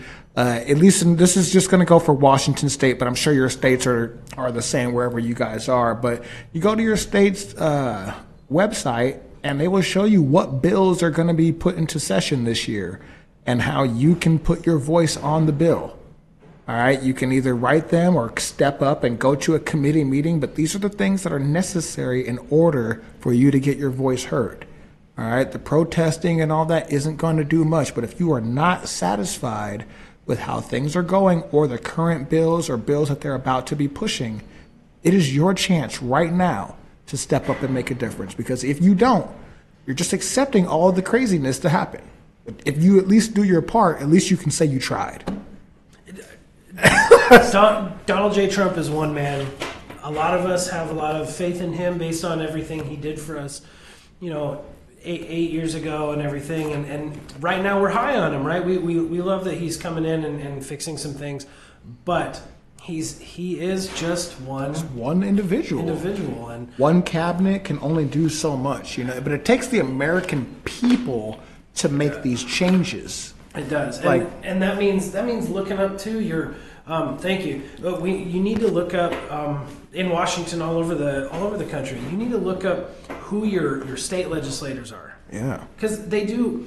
We can talk all day and we can come up with solutions, and they are the ones that pass bills. We can, as civilians to them, we can help champion legislation. Yes, absolutely. And we need to be willing to take that that extra step. But if you don't know who your state legislators are, your district legislators, you need to find out. You need to find out. And they will take your call. It might get them a minute, but that's their job. Like, their job is to work for you. So, like, you have to do it. Like, it is your duty to get involved with this stuff, or else you just accept them to make the decision for you. That's just my piece I got to say on that, Absolutely. man. You want to wrap it up? Let's wrap it up. All right, dude. Thank you, James, again for coming out.